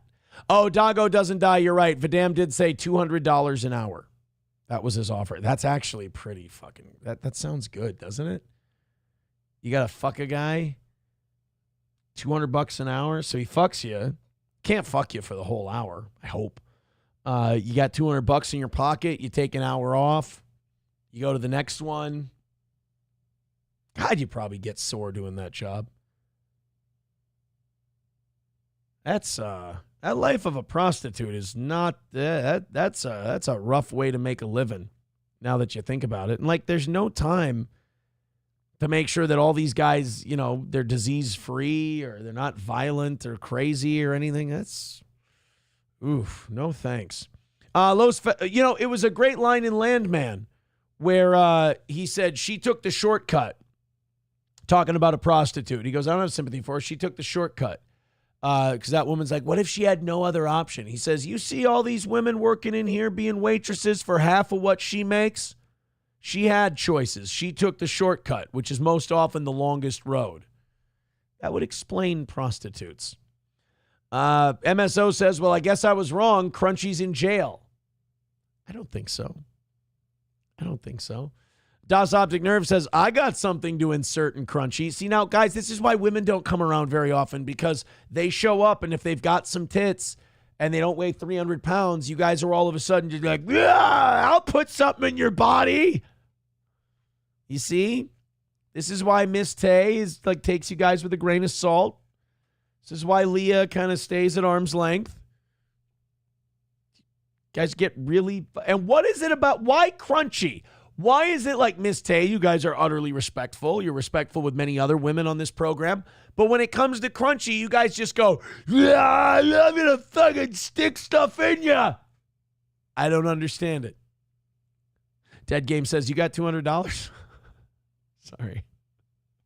Los Federales says, here's a G, Crunchy. You're sleeping over. Vadam says, so Crunchy, what do you think? Come on. Doggo Doesn't Die says the first 200 goes to bulk lube supply. That's a good point. 09 Canyon says, I am subbed to YouTube channels of a couple of sex workers, not $20 a pop streetwalkers. They make good money and work a few days a week tops. Well, good for Zia. Joke. Although she's a sex worker, isn't she? Isn't she like OnlyFans or something? I know she's not a Rhodes Scholar. Los Federales says women may not come around here, but Crunchy will be coming around here is all I'm saying. Oh, fucking great. You guys are doing fine. Das Optic Nerve says, wait, Crunchy is not 300 pounds? Never mind. Vadam with $1 says, what happened to the East Side Trailer Park girl? I had amazing sex with her too after the anniversary show one year. Hey, people get laid after the anniversary show? It's great. $50 from Crunchy. Throw her an Olbermann. They are afraid. And also put the goal for Thursday morning at $75. Thank you very much. Crunchy with $50 says, this is why, plot twist, meet a guy, say $1,200 in a hotel room, I'm yours. He does it. Then you order chicken wings and say, what, did you think I'm a prostitute? Thank you for the chicken. Then get an Uber home. That's actually, I like that. That's good.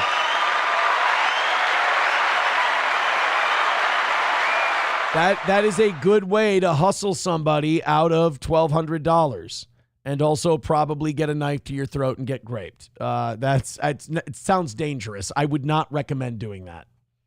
The kind of guy who's willing to do that is a kind of guy who's willing to do a lot of other shit. Numero uno with $1 says, can you ask Matt to tell us what he thinks islands are? You know what? Let's do that. Let's call Johnny and let's see what he thinks about islands, and then we'll call Matt and we'll see what he thinks islands are. That sounds good. Daniel with $2. Thank you very much, Daniel. That's very much appreciated. All right, let's go. Let's call Johnny first.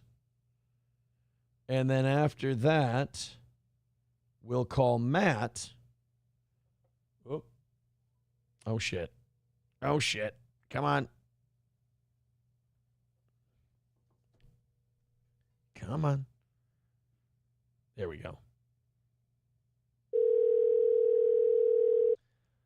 Wally. Hey, what's up, dude? Hey, just wondering, the audience wants to know, and Shane M. ratted you out and paid money for us to play a clip.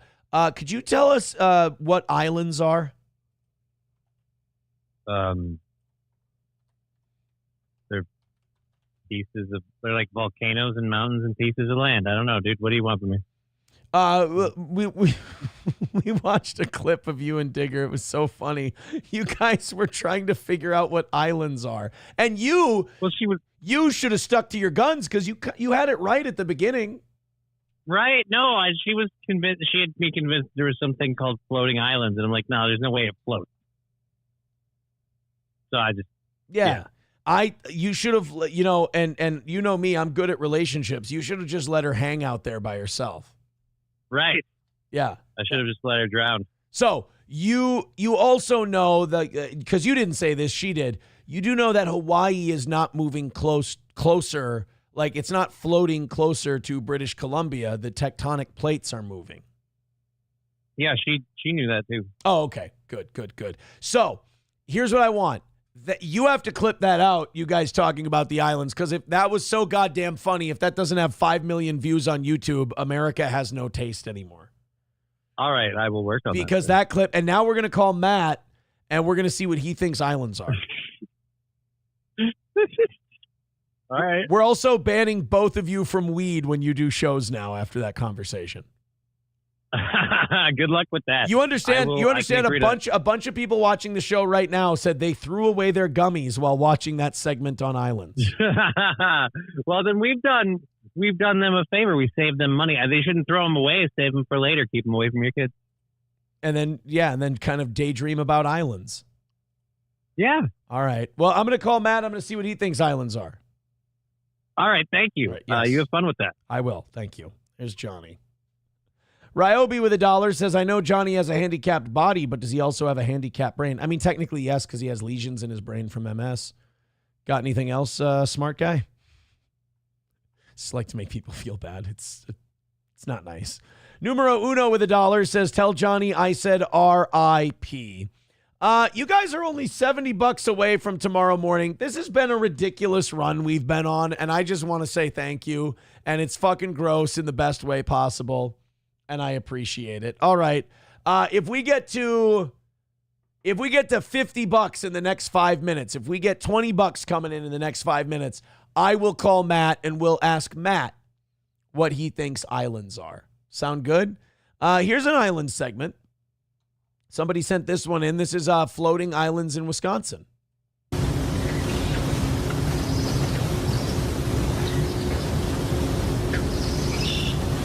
I don't believe this is real. Boat owners moving a large floating island out of the way on Wisconsin's Lake Chippewa. I don't believe this. I know it's sped up, but I don't believe this is a thing.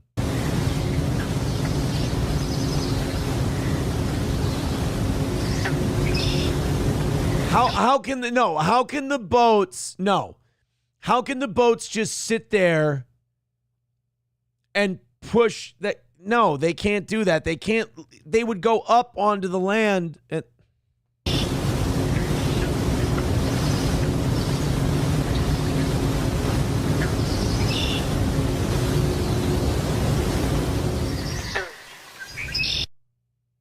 Yeah, I don't buy it. No Pen 15 Fathead with $2 says that's a bog. Okay, see, that doesn't count then. Oh, also, Saturday Night Network. If you want to watch like little 20, 30-minute documentaries on every season of SNL, there's a channel called Saturday Night Network on YouTube. It's really good.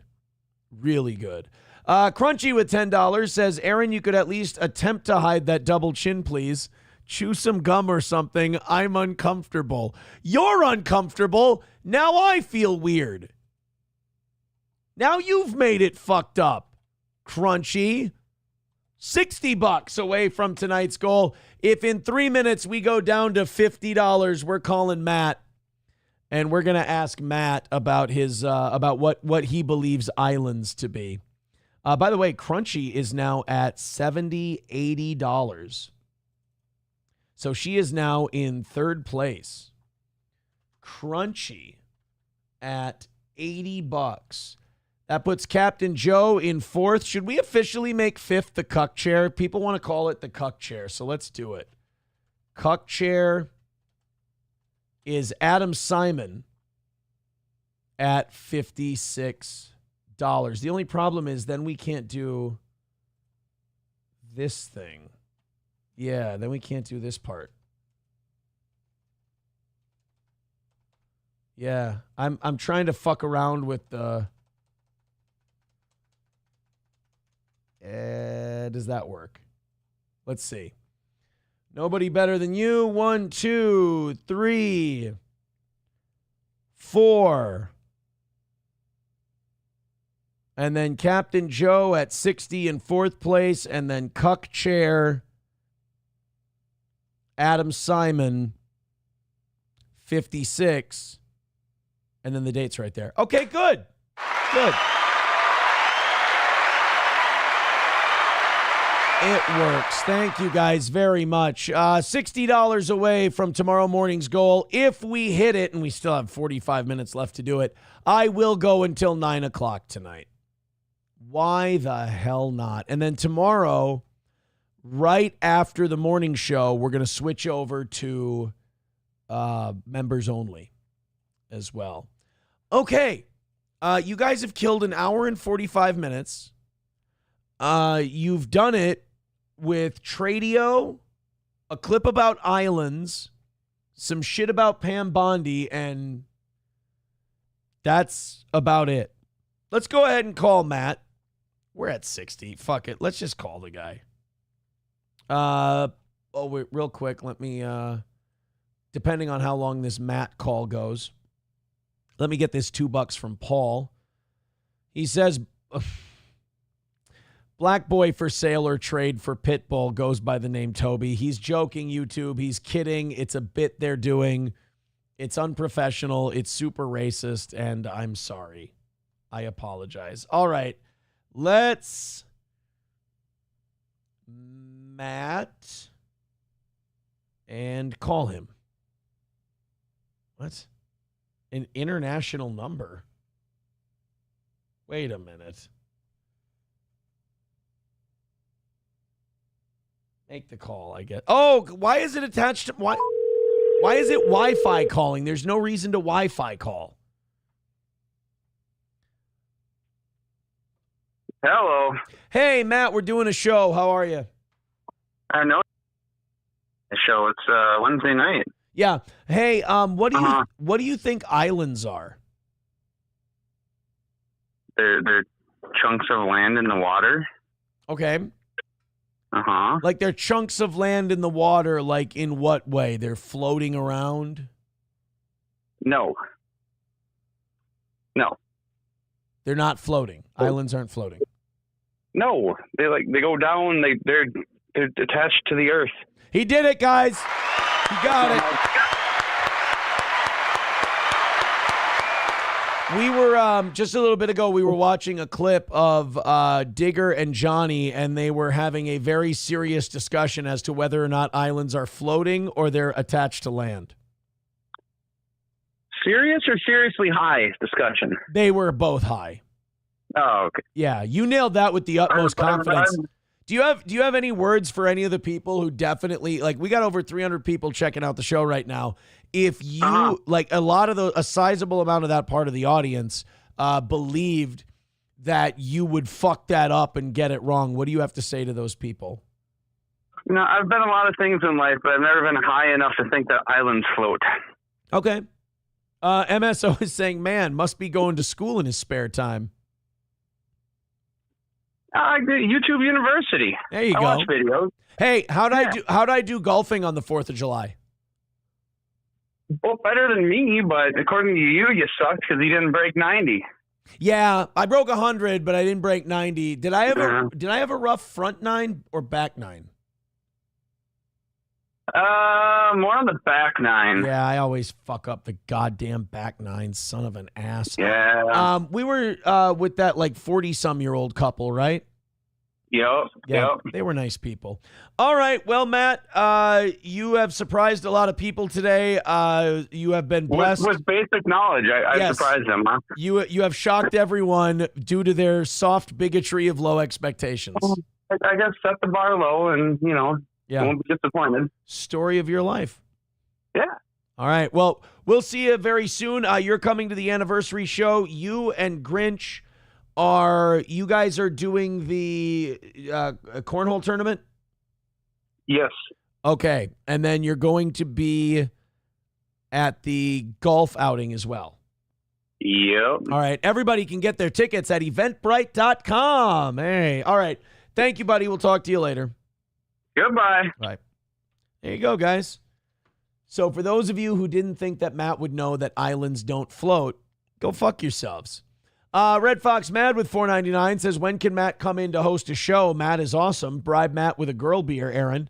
Hi, Crunchy, my beautiful bride.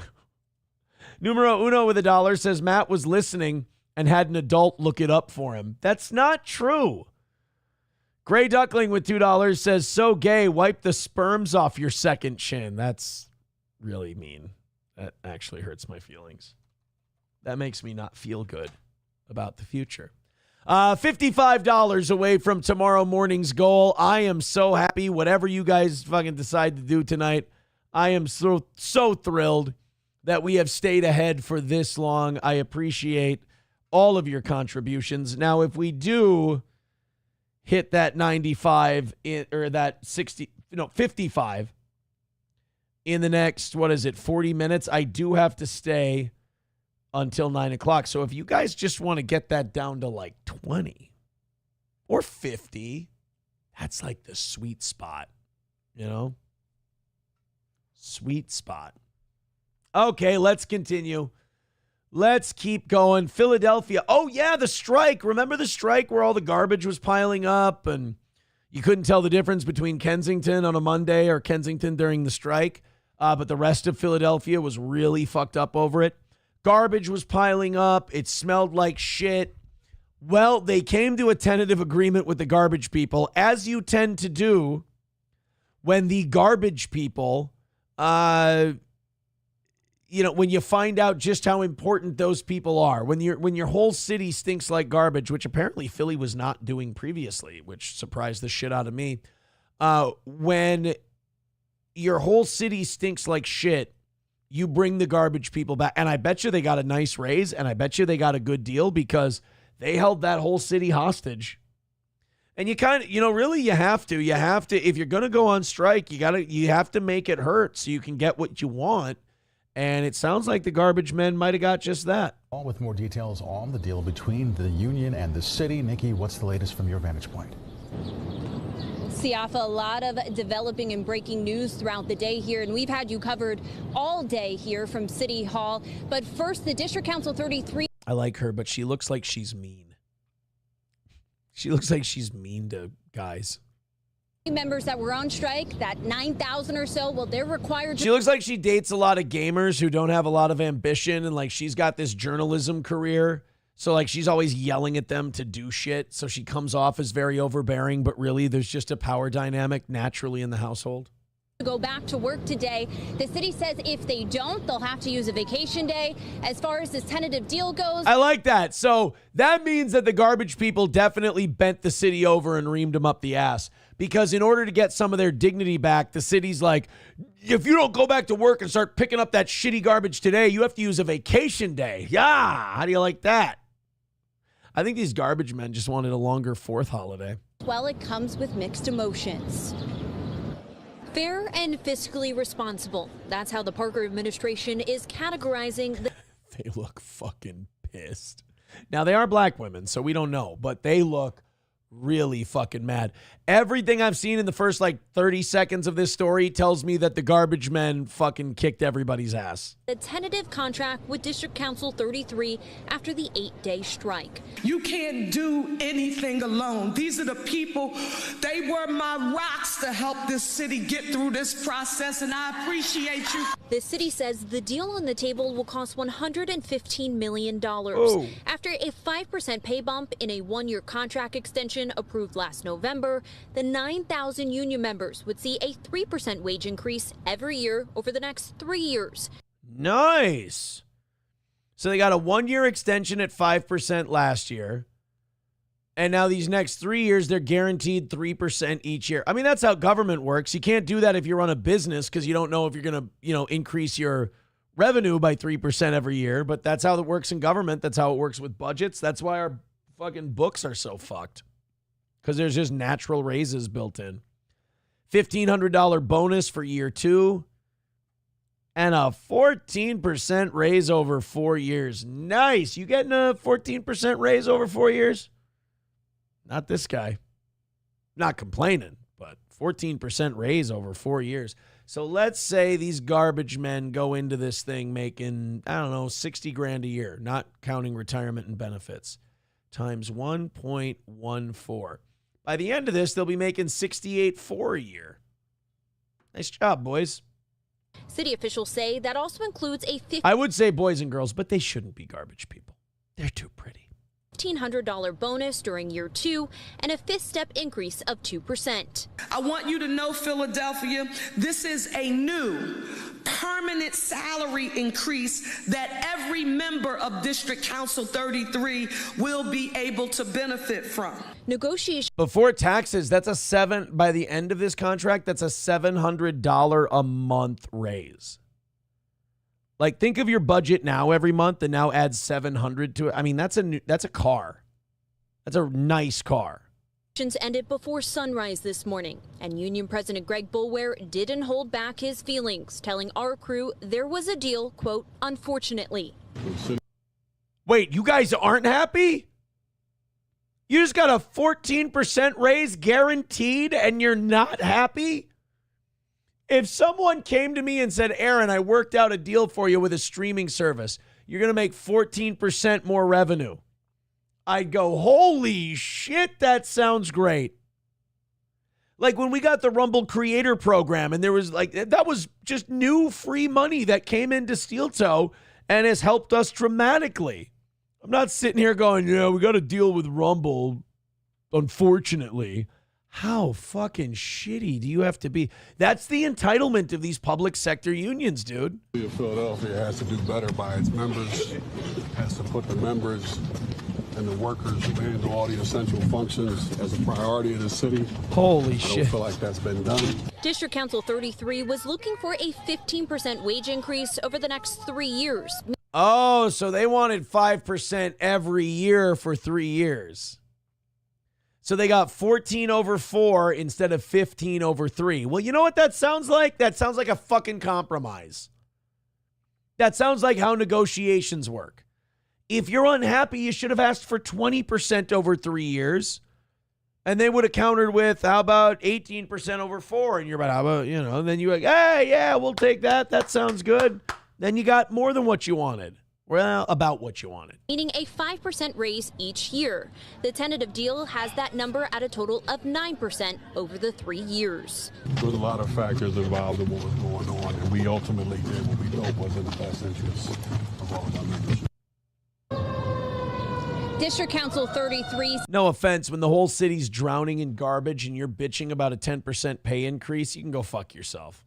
Still needs to vote to ratify this contract. A union spokesperson says just how and when that'll exactly happen is still being decided.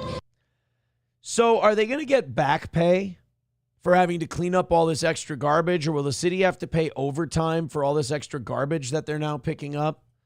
How exactly does that work? I don't know. A couple of really funny super chats here. Loaded Wrench with $2 says, how did Gino know this would happen? Hashtag new trash cans. Atomic Ray with $2 says, one antique Jesuit Spaniard donkey, leg ways and blood stains included. Pickup only. We're not done with the Tradio bit, are we? We're not done. $55 away from tomorrow morning. Thank you. 09 Canyon says, overtime and back pay probably. Okay. 09 Canyon says, and the contract only extended 1 year so they can strike again next year, right? No. This year they got a 1 year extension, and that was 5%. Over the next 3 years, they're getting 3% every year. Los Federales says investing in the stock market is the best raise you can give yourself. Correct, sir. On average, 8 to 10% every year. On average, 100-year average is about 8 to 10%. And that's why I have a fully funded retirement account, and I throw a little extra in to a different account here and there. And you just close your eyes. You don't look at it. You pretend it doesn't exist because you don't fucking touch it. You don't fucking touch it. Sorry. Saying that to someone who's not here anymore. It's fine. Why wouldn't it be fine? Money grubbing motherfucker.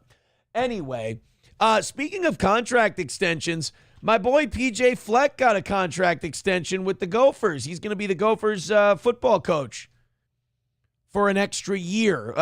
Well, technically, it's a 5-year deal, but they're adding another year on because there's this thing that happens where coaches, if they're doing a good job, and PJ's doing a decent job, like he's doing as well as you can in Minnesota. He's winning 8-9 games a year. He's winning bowl games. You know, he's got some high-profile wins. I would say he's probably around Glenn Mason good. Probably the best coach of the modern era. Minus maybe Lou Holtz. But he's one of the best that we've ever had. I mean, it's Minnesota. But we don't want anyone to steal him from us. The problem is the way these contracts are structured is that if someone steals him as the years go on in your contract, it costs the coach less to buy out his deal. So if we extend him another year, we can negotiate with him to increase his buyout. So now I think next year the buyout would be like $7 million. The year after that, it would be $5 million. Then 3, then 1, then 0. So that buyout swings both ways. If PJ Fleck leaves the team, he has to buy out the contract. If we fire him, we have to pay him that much. So that's how it works. PJ is 56-39 in 8 seasons as coach, including 33-36 in Big Ten play. I mean, that doesn't sound great, but that's that's better than Tim Brewster was doing. Jerry Kill might have done a better. I really liked Jerry Kill. I really think if we could have kept him, he had seizure problems. If he wouldn't have had his health problems, I really think Jerry Kill would have been a great coach for the Gophers. Jerry Kill, Gophers record. What was he at? Jerry, 29-29 overall with a 14-21 Big Ten record. Well, fuck me running. I thought he had a way better run than that. All right, fuck it. PJ Fleck is the best Gophers coach in the modern era. Unless, you know what? Unless, not Glenn Taylor. What was his name? Glenn Mason had a better record. Glenn Mason, Gophers record. Glenn Mason was the coach for 9 or 10 seasons. Let's see how he did. Gophers record, he was 64-57. Ugh. So PJ's the best, man. PJ's the best Gophers coach of the modern era. I like him. He's not as good as I wanted him to be, but then again, the University of Minnesota is not a destination for football players. You know, it's even hard to keep local guys. But PJ is a good coach. I like him. Dan says, Rumble wouldn't let me share the link. Check PayPal. Okay, so that was your $2, Dan. Throw the link in the chat. I'll open it up, buddy. Doggo Doesn't Die says they should have just turned Philly into a landfill. Perhaps. I mean, how close is it? My Lost Interest says he accepted the contract extension with the stipulation that they make the Gopher logo less gay. Nobody, even the people in Minnesota who watch this show are going, fuck the Gophers. The Gophers suck. I don't give a shit about the Gophers. They've never given me a reason to care. That's heartbreaking to me. I love my Gophers. I love Gopher football. I love Gopher. I got season tickets to Gopher basketball one year. We struggled halfway through, and my brother-in-law and I sold them, but we went to all of the games up until, I don't know, halfway through the Big Ten season. Well, it was the last one we went to was the day before the Minneapolis Miracle. So that would be Minneapolis Miracle, question mark. That would be January. So that's most of the season. All right, Dan Vicious has the link for us. Let's take a look. You guys are about $50 away from knocking out tomorrow morning. I appreciate it. What the fuck is this article all about? HuffPo? I forgot HuffPo was a thing. I should go there more often to get some stories. This is an op-ed that was written by Christina Aguilera 10 years ago. Oh, when my children read this in 10 years, I hope the hunger crisis is history. Well, it's been killed in this house. If you haven't heard, my chins look terrible. Thank you. Beef Drippins with $2. Oh, you didn't know, buddy? You didn't know Beef Drippins? We've been ahead for 3 weeks. Sorry. I'm sorry, buddy. What can I tell you? Michael P. with $2 says, go Bills, -2. Bills. Like college football? I don't even know who the Bill. There are Bills in college football. Unless you're talking professionally, the Bills, who are going to take a step backwards this year. Sorry to tell you. Thank you for the $2. I appreciate it. So Christina Aguilera wants the hunger issue to be solved by now. Sorry, I don't think we did it. Bono wasn't able to knock it out. It's just, I don't know what to tell you. Los Federales with $1 says, not sure if you have covered this recently, but unfortunately, this is from my city. Some clown drives a school bus dressed as a little girl, not a... Oh, fuck. Is this going to make me mad? This is going to make us mad, isn't it? It's going to... Guys, I have a feeling he's going to make us mad. You know what? I'm like a moth to a flame. I got to see it. Against my better judgment, I'll click on it. We'll take a look. 50 even away from tomorrow morning. And if we do hammer that out, we will be going until 9 o'clock tonight. TDR Shit Show with $5 says, fuck the Gophers. All about them Vikings this year. Skol. Look, man, I'm a J.J. McCarthy guy through and through. I was so excited when we got him last year. But I can be excited for both teams.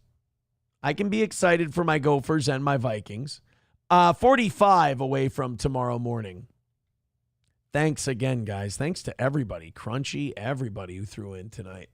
What a great day. Naturally. We're going to call the... You know, it's kind of a win for all you guys who say, well, what if you just did a show and didn't worry about the goal? You're kind of right. We've been knocking it out like crazy. $4.99 from Red Fox Mad says the U of M should get a head coach from NDSU. How many championships does NDSU have? I mean, in D2, a bunch. All right, let's go to this story where a guy is dressed like someone who doesn't want me to take him seriously. Police? Well, you know, that's a good idea because maybe we can talk to them about this bus driver.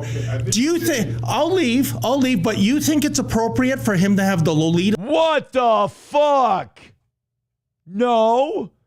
You have the right to remain silent. You're under arrest. Never in a million fucking years. Absolutely not. This looks like Shang Tsung in a wig. No. The line and dress as a little girl. No comment.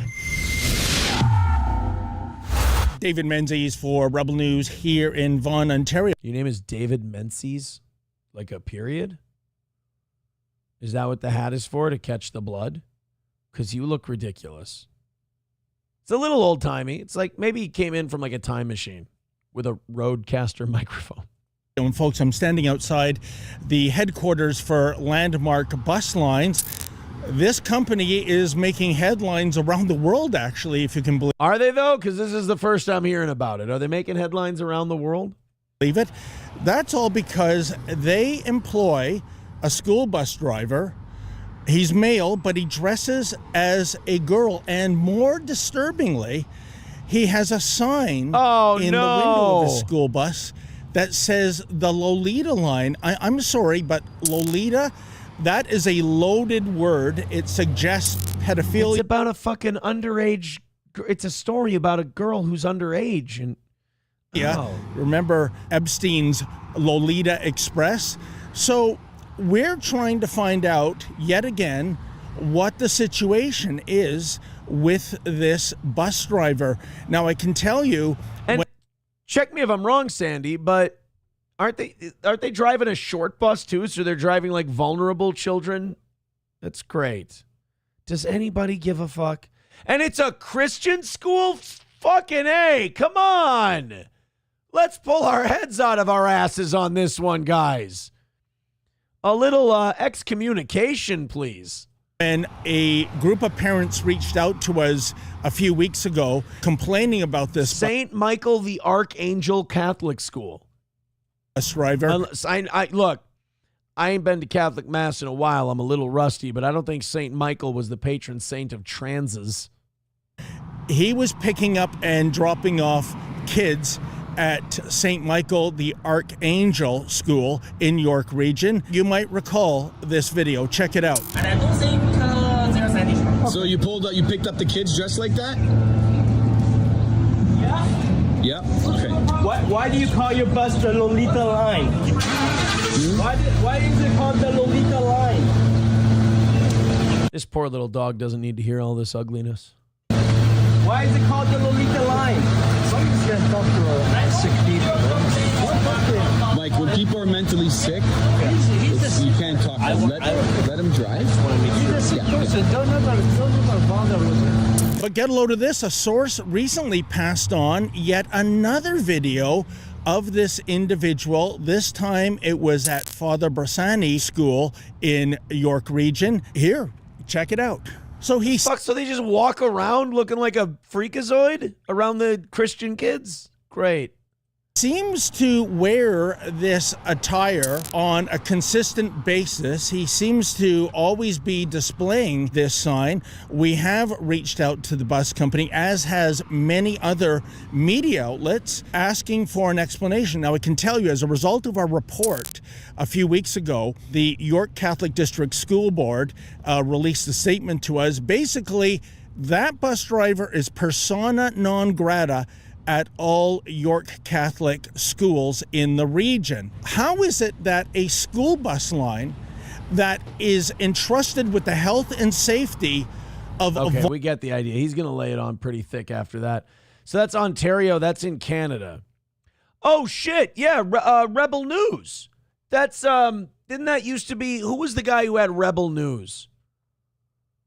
That fucking con man huckster... Ezra Levant, that's right. He was a Zionist who made Gavin McInnes and who was that? Faith Goldie. And all of those reporters, and I think Lauren Southern too, made them all go to Israel. I remember that. Gavin and Faith Goldie was like super Christian. They like Ezra Levant made them all go to Israel and like broadcast from there. Oh, I remember that.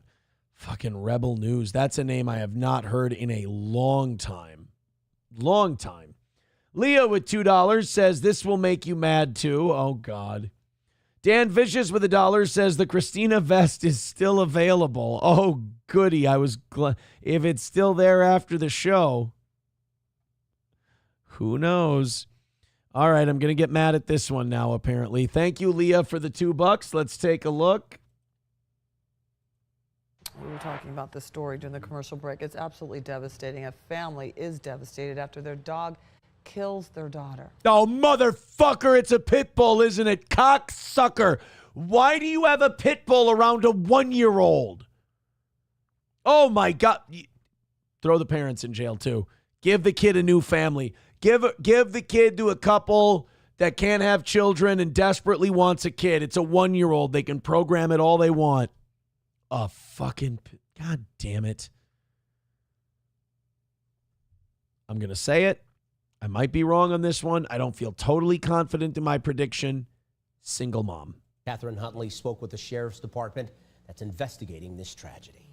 It was about as terrible of ordeals we've come across in a long time. Tuscarawas County Sheriff I'm going to be mad. I'm going to want to kill the whole breed. I'm going to want to try to fight it. The horrible situation which led to 1-year-old Blakely Blosser's death after an attack from a family dog. While it had shown, had a couple of incidents of aggression towards the other dogs. Put it fucking down!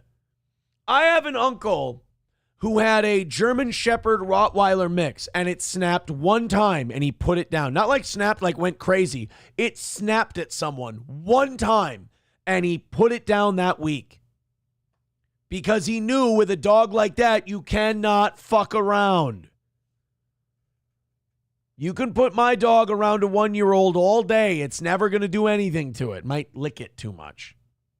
Might be a little bitchy if the 1-year-old touches its butt. It might go, rawr. It's not going to do anything. There's some dogs that are hardwired to be fucking assholes more. God damn it. Enough with this bullshit. I'm tired. I'm tired of having to debate slow people. We're not having this discussion anymore. It's the fucking breed. Try all you want. Train them all you want. Take care of them all you want. And maybe nothing will ever happen, and that would be great. But when it does happen, I'm going to go, I fucking told you so. I mean, it's like what they used to say about fighting Deontay Wilder. You have to be perfect every time. You can only fail once and somebody gets hurt. And a 1-year-old, I think most Pitbull owners would tell you, do not have one of these fucking dogs around a 1-year-old, ever. Not towards the people. They didn't have any sign of this. On July 2nd, a family... Yes, they did. It snapped at dogs. You already said that. It had incidents where it attacked dogs. There were signs. was just going about their normal routine at home and Oh, and what happened? Something just snapped in the dog's brain and he went nuts and killed the 1-year-old? Wow, fucking crazy. Who could have saw that coming except me and everybody else who's normal? It's the owner. It's the owner. Well, I don't see this family putting the dog in fucking dog fighting rings and electrocuting it. Township when following bath time. Blosser's mother bent down to pick up laundry with her child right behind her. She simply was picking up the laundry from the bathroom floor and taking it to the laundry room. And there was a quick growl and the dog attacked and it was over. The child passed nearly immediately after a fatal bite by the pit bull. You know why? Because pit bulls, because it's so much about the owner and has nothing to do with their brains, they instinctually go for your throat. You know how I fucking know this? Because my sister's a vet tech and almost had her arm chewed off by one of these cunts. You know why she had her arm almost chewed off? Because they have to train you when you work with these dogs at shelters. If they come towards you, you cover your neck like this with your arm. You basically offer your arm as a sacrifice to the pit bull so it doesn't chew your fucking throat out because they aren't happy until they do. Banish them. It's not worth it. A lot of them are good. I'm sure they are. I'm not willing. Look, I've been to casinos. I like to gamble. All right? I ain't gambling with a 1-year-old's life. I will maintain the position I've always maintained. You can sit there and you can tell me, I know a lot of them that are good. That's not my argument. My argument was, and always will be, if, in a hypothetical situation, if we eliminated that entire breed of dog, children would be safer. You go ahead and fucking argue against it. You're wrong. Statistically, you're wrong. This is not even my opinion. It's a matter of fact. If the entire breed was eliminated, children would be safer. Less children would die from dog attacks if you eliminated the whole breed. If you eliminated golden retrievers, it probably wouldn't help any children. If you eliminated Chihuahuas, it wouldn't help any children. If you eliminated Beagles, we can go on forever. I bet you even if you eliminated Cane Corsos, wouldn't help any kids. Kids would statistically, factually be safer if they were gone. The mother clearly. That doesn't mean you can't love yours. That doesn't mean it can't be a good dog. That doesn't mean that it ever hurt anybody. I'm just saying, as a matter of fact, as a group. Really put up a fight. She had defense wounds trying to get the dog's jaws open, and she's just lived through. I'm not sure how any of us could imagine doing that. I have children, and I can't imagine a worse nightmare. If I was at that person's house as a visitor, I know the kid was gone almost instantly, but that doesn't matter. I grabbed the sharpest thing in one hand and the heaviest thing in the other, and I fucking go to town on that hellhound until it fucking stops moving. The child's father euthanized the dog that night with permission from the sheriff's deputies. The sheriff's dressing. You don't ask for permission. You take him out in the backyard and you blow his fucking head off. Piece of shit. You probably should have done it the day the kid was born. There was no provocation and that this is just a horrible tragedy. The sheriff tells me this case will be referred to the prosecutor. Okay, by the way, I was wrong. Not a single mom. There was a mom and a dad in the house. So that means 2 people made a retarded fucking decision. Office, but they don't believe that any charges will be forthcoming. You can't. I mean, you can't press charges. Should you? Yes, absolutely. You should, but you can't. They just lost their 1-year-old child. They're going to beat themselves up over this forever. I mean, this is going to be bad for a long time for them. Society doesn't gain anything from these people being in jail. I can admit that. Doggo doesn't die with $2. Says, bring the vest to the anniversary party. I'll have to see if it fits first. God damn it. Right after. Los Federales with $2 says, all right, let's lighten the mood. Oh, boy. What are we lightening the mood with? Los Federales with $1 says, if I had a dog, they did that. I'd take it hiking and off a cliff. It was an accident, officer. It ran to the edge and slipped. Doggo doesn't die with $1 says the electrocution never works. Everybody knows you just feed them gunpowder. Doggo doesn't die with $1 says, wow, you're really killing the Tradio mood. I'm sorry. Who was it? Leah who sent me that story? Oh. Dead Game says, I see now. I get it, but fuck you. All right, that's fine as long as you get it. Fauci's Pangolin says 13% of people are pit bulls, but MSO says these pit bulls today, you can't talk to them. Parents should be in jail for this. I mean, they're already, those parents are going to be so fucked up for such a long time. I've had multiple around children the entire time. Yeah, great. It only takes one time. Literally, it took one bite. And the kid was dead instantly. Eliminating poodles will save someone's life. I seriously doubt that, but maybe. Taste Fairy says, pit bulls were bred to fight. It's not their fault, but I think the breed needs to die out. Yeah. I mean, if it did, we'd have a the world would be just a little bit safer. Just a bit outside.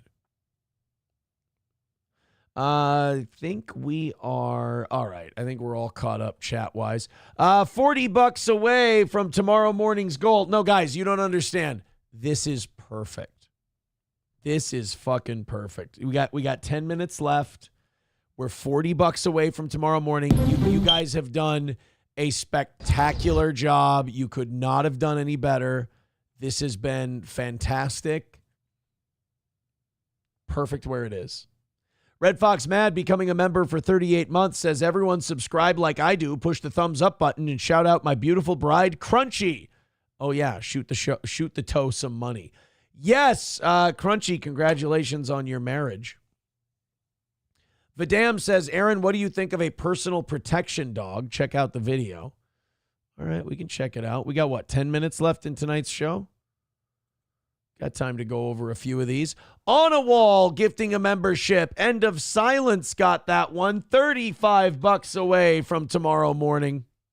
Thank you, guys. Thank you very much.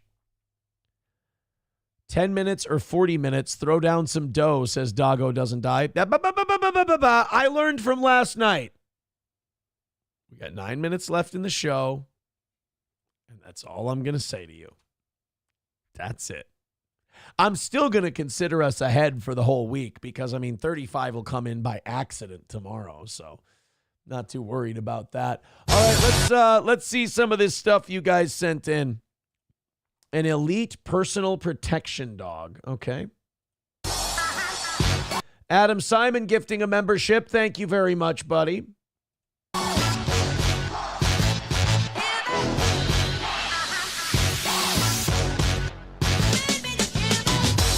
So, are these dogs that'll eat people for you? Is that the deal? Holy shit, that dog's parkouring.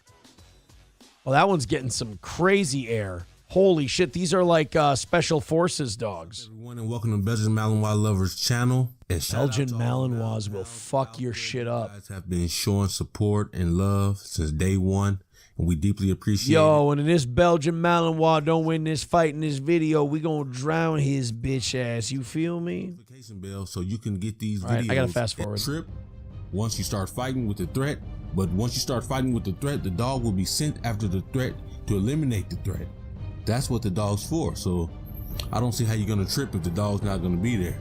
Now in the second scenario, you have Hermione protecting a complete stranger. She doesn't know this guy, but with her training, she's able to protect whoever she's ordered to protect. Here you see she stopped the knife. She seen the threat coming with the knife. She stopped the knife right in the tracks. Whoa, Big, shit. You know? This is elite level security dog. A lot of people want to know how much these type of dogs cost. I've spoken to Roy. Hermione is in the range of $250,000. You couldn't tell me, though, that guy with the knife couldn't fuck that dog up, though. Well, no, not I guess if he bit down and he's not wearing all that padding. If you're spending $250,000, that dog better eat a motherfucker trying to stab you, and he'd better live to tell the tale and bite the next motherfucker who tries to stab you for $250,000. All right, what's the next one you guys sent us? Oh, this is funny. Okay, this one's good. What was that sound?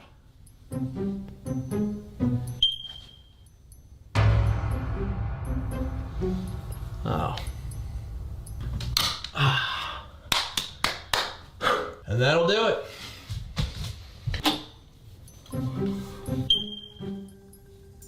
What was that? What?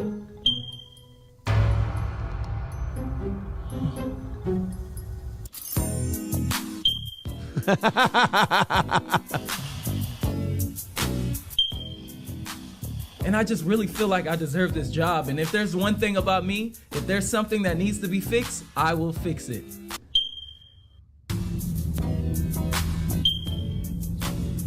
And God, please, if there's anything you want me to change in my life, please let me know what it is. God, anything but that, God, please. What is the aversion to changing the smoke detector? Oh, by the way, I did a really retarded thing yesterday.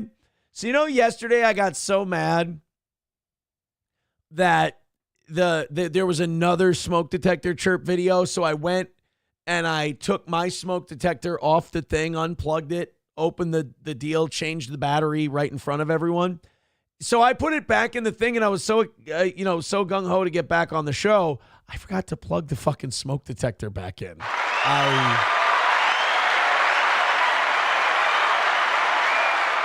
Whoopsie daisy. Veldrain with $1 says, my Pitbull is completely harmless. I had the lower jaw removed. I call him Ebert. Could call him Mason Verger. You could call him Ebert. It all works. It all works. I think, 5 minutes left in today's show? We don't need to change a thing. Everything is perfect. We got 5 minutes left in tonight's show, and we are aces. Everything is smooth. No need. You guys just sit back and enjoy yourself for these next 5 minutes. Feels like I got a kid put to bed, and I'm just trying to sneak off so I can watch a little Netflix. That's all. 09 Canyon says, so what? You should have like 7 more in the house. Well, yeah, I didn't think I was going to burn to death in a fire. I'm just saying it's not good practice. Christina Aguilera. God damn it. What is with you guys in the Christina Aguilera shit today? I don't understand it.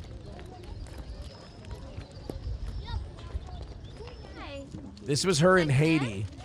Holy shit. I forget how hot Christina Aguilera was in like 99, 2000. Fucking hell. These are your boys? I mean, dumber than a bag of hammers, but who cares? Oui. The Dirty video? I've never seen someone so slutty in my life. Where were you living before you came to this town? Can you get your government to overthrow the baby Doc Duvalier, please? He work with the devil lady Mother Teresa. She take all the food, all the money. She give it to the baby Doc Duvalier, and he starve my children, and he make them child soldiers. Is there any way you could kill the baby Doc Duvalier and maybe the Mother Teresa?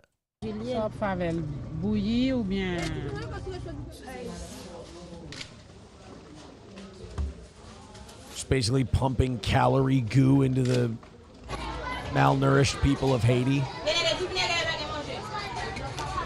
Rice, get these kids some fucking pizza. You guys don't have Domino's? You can tell she was a server before she became a singer. Nice work, Christina.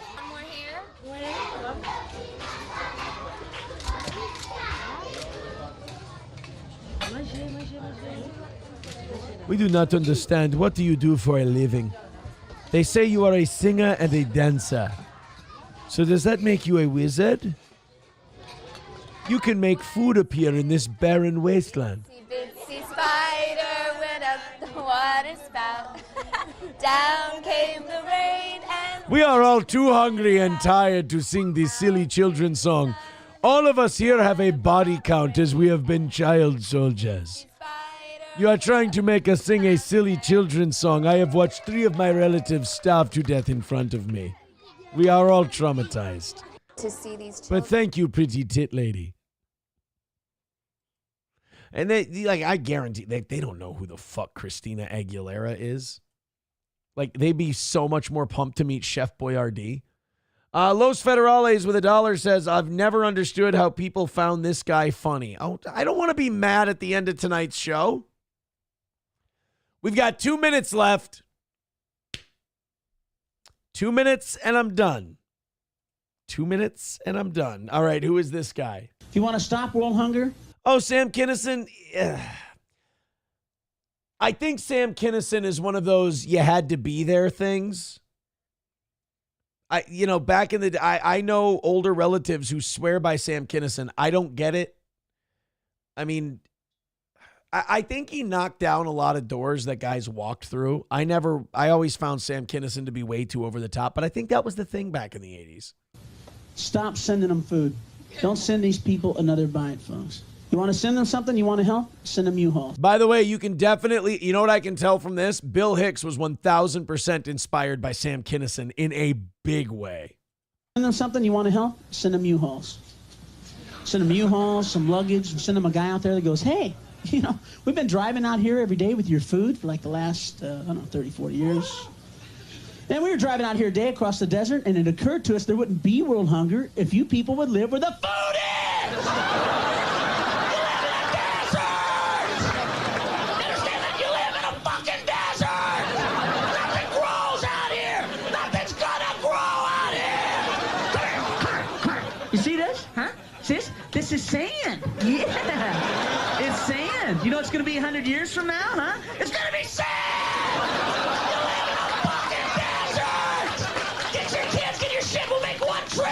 We'll take you to where the food is! We have deserts in America! We just don't live in them, asshole! That was big back then. They loved that shit. I think now we're more desensitized. Like a guy screaming shit at people is something we're like kind of used to in a way. Like now, like having comics or having performers, like there's been a Sam Kinison already. So we're used to seeing a guy scream and yell at us. I don't know. I get it, but I just don't think it aged well. Doggo Doesn't Die with $1 says, thanks, Aaron. Your showering every day idea. I'm rather enjoyable. I don't know what you meant by that, but I think you mean that it's good to shower every day, which I would agree with. Stay clean, folks. Mudbutt Beardo with $2 says, you mean like Ethan Ralph? Precisely, like Ethan Ralph.